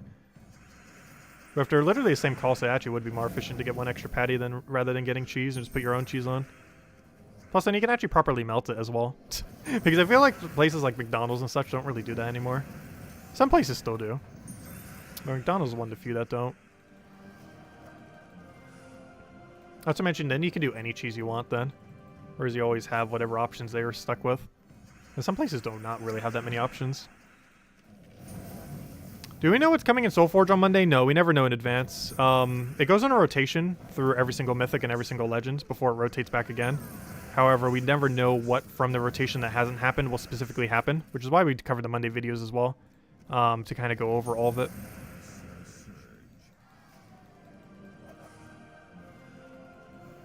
But we don't know in advance what's going to be in Soulforge. Like, we don't know a single thing other than the event week. And the event week is going to be... actually, what is the event week? The event week is for the week of Bright Forest. So we know it's going to be Bright Forest event key drop table and stuff like that, and Bright Forest weapons in Soulforge. However, the thing we don't know about Soulforge is what Mythics will be there, what Legends will be there. Though we do know what every weapon will be. It's all the Bright Forest weapons. So if you need any of them, you can get them next week. But we don't know what the troops are. Like, we don't know what the Legends will be. We don't know what the Mythics will be. We can kind of like slightly narrow it down based on what has or has not happened in a given rotation, but we will never know like for sure what it is. Unless there's literally only 4 left in the rotation, which is very rare to occur. It only happens like a few times a year for the Mythics. And I normally don't keep track of when that exactly that is. And even if it does happen, it's not necessarily all of them. It could be only one of them's guaranteed, or 2 of them, or 3 of them. Very occasionally is all 4 of them. Theoretically, assuming it happens an even amount of time, it would actually only happen once per year, where we would literally know, like once every year or once every other year. Only one Monday every 1 to 2 years would we actually know what all the Mythics will be. And even then, we won't know what all the Legends will be in that week. So I just don't normally keep track of it, because it's such a rare occurrence for us to actually know what it will be preemptively, that I just don't bother keeping track. Hey, hero died. I need mana, don't I? Going for skulls as if that's will kill him. Oh yeah, you can end up getting Leprechaun. That's kind of funny given that we just had St. Patrick's Day. Also, I think that we're going to make this the final chest right here. Hopefully it is the one we're looking for. But I think I'm giving up for tonight after this. All the food talk got me even hungrier than I already was. Probably just going to make a quick soup with a sandwich.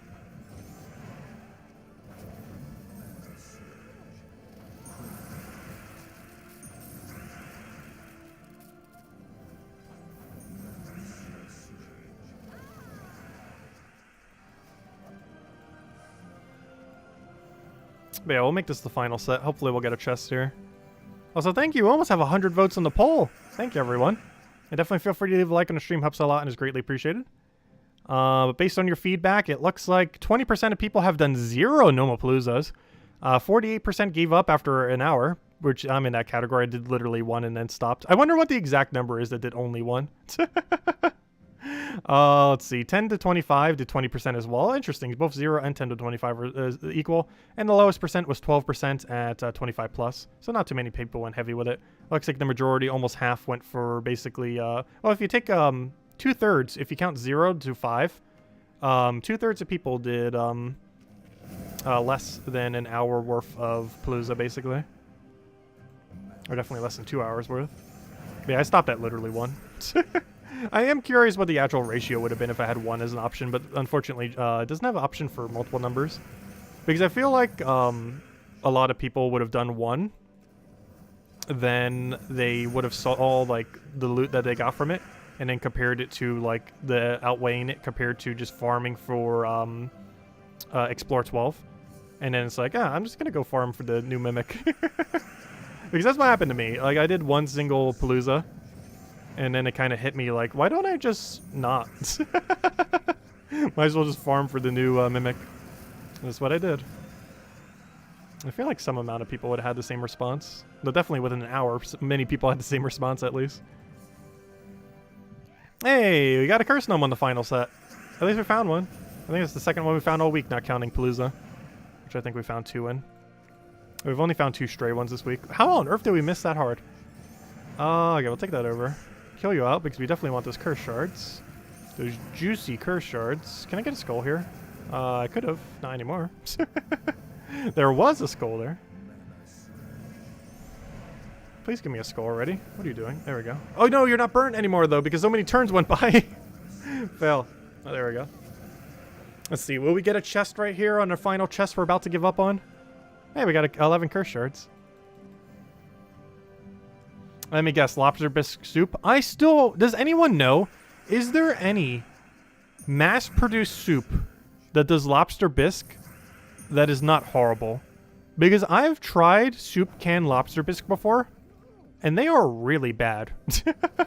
I'm not sure if my standard for lobster bisque is just too high in a can, but every canned lobster bisque I've ever had was pretty horrible.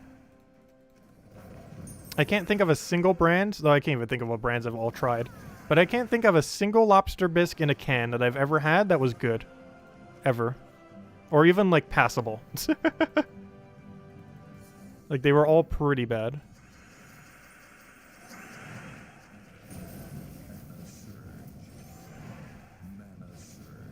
Yeah, I'm not sure why. Like, how big the disparity is.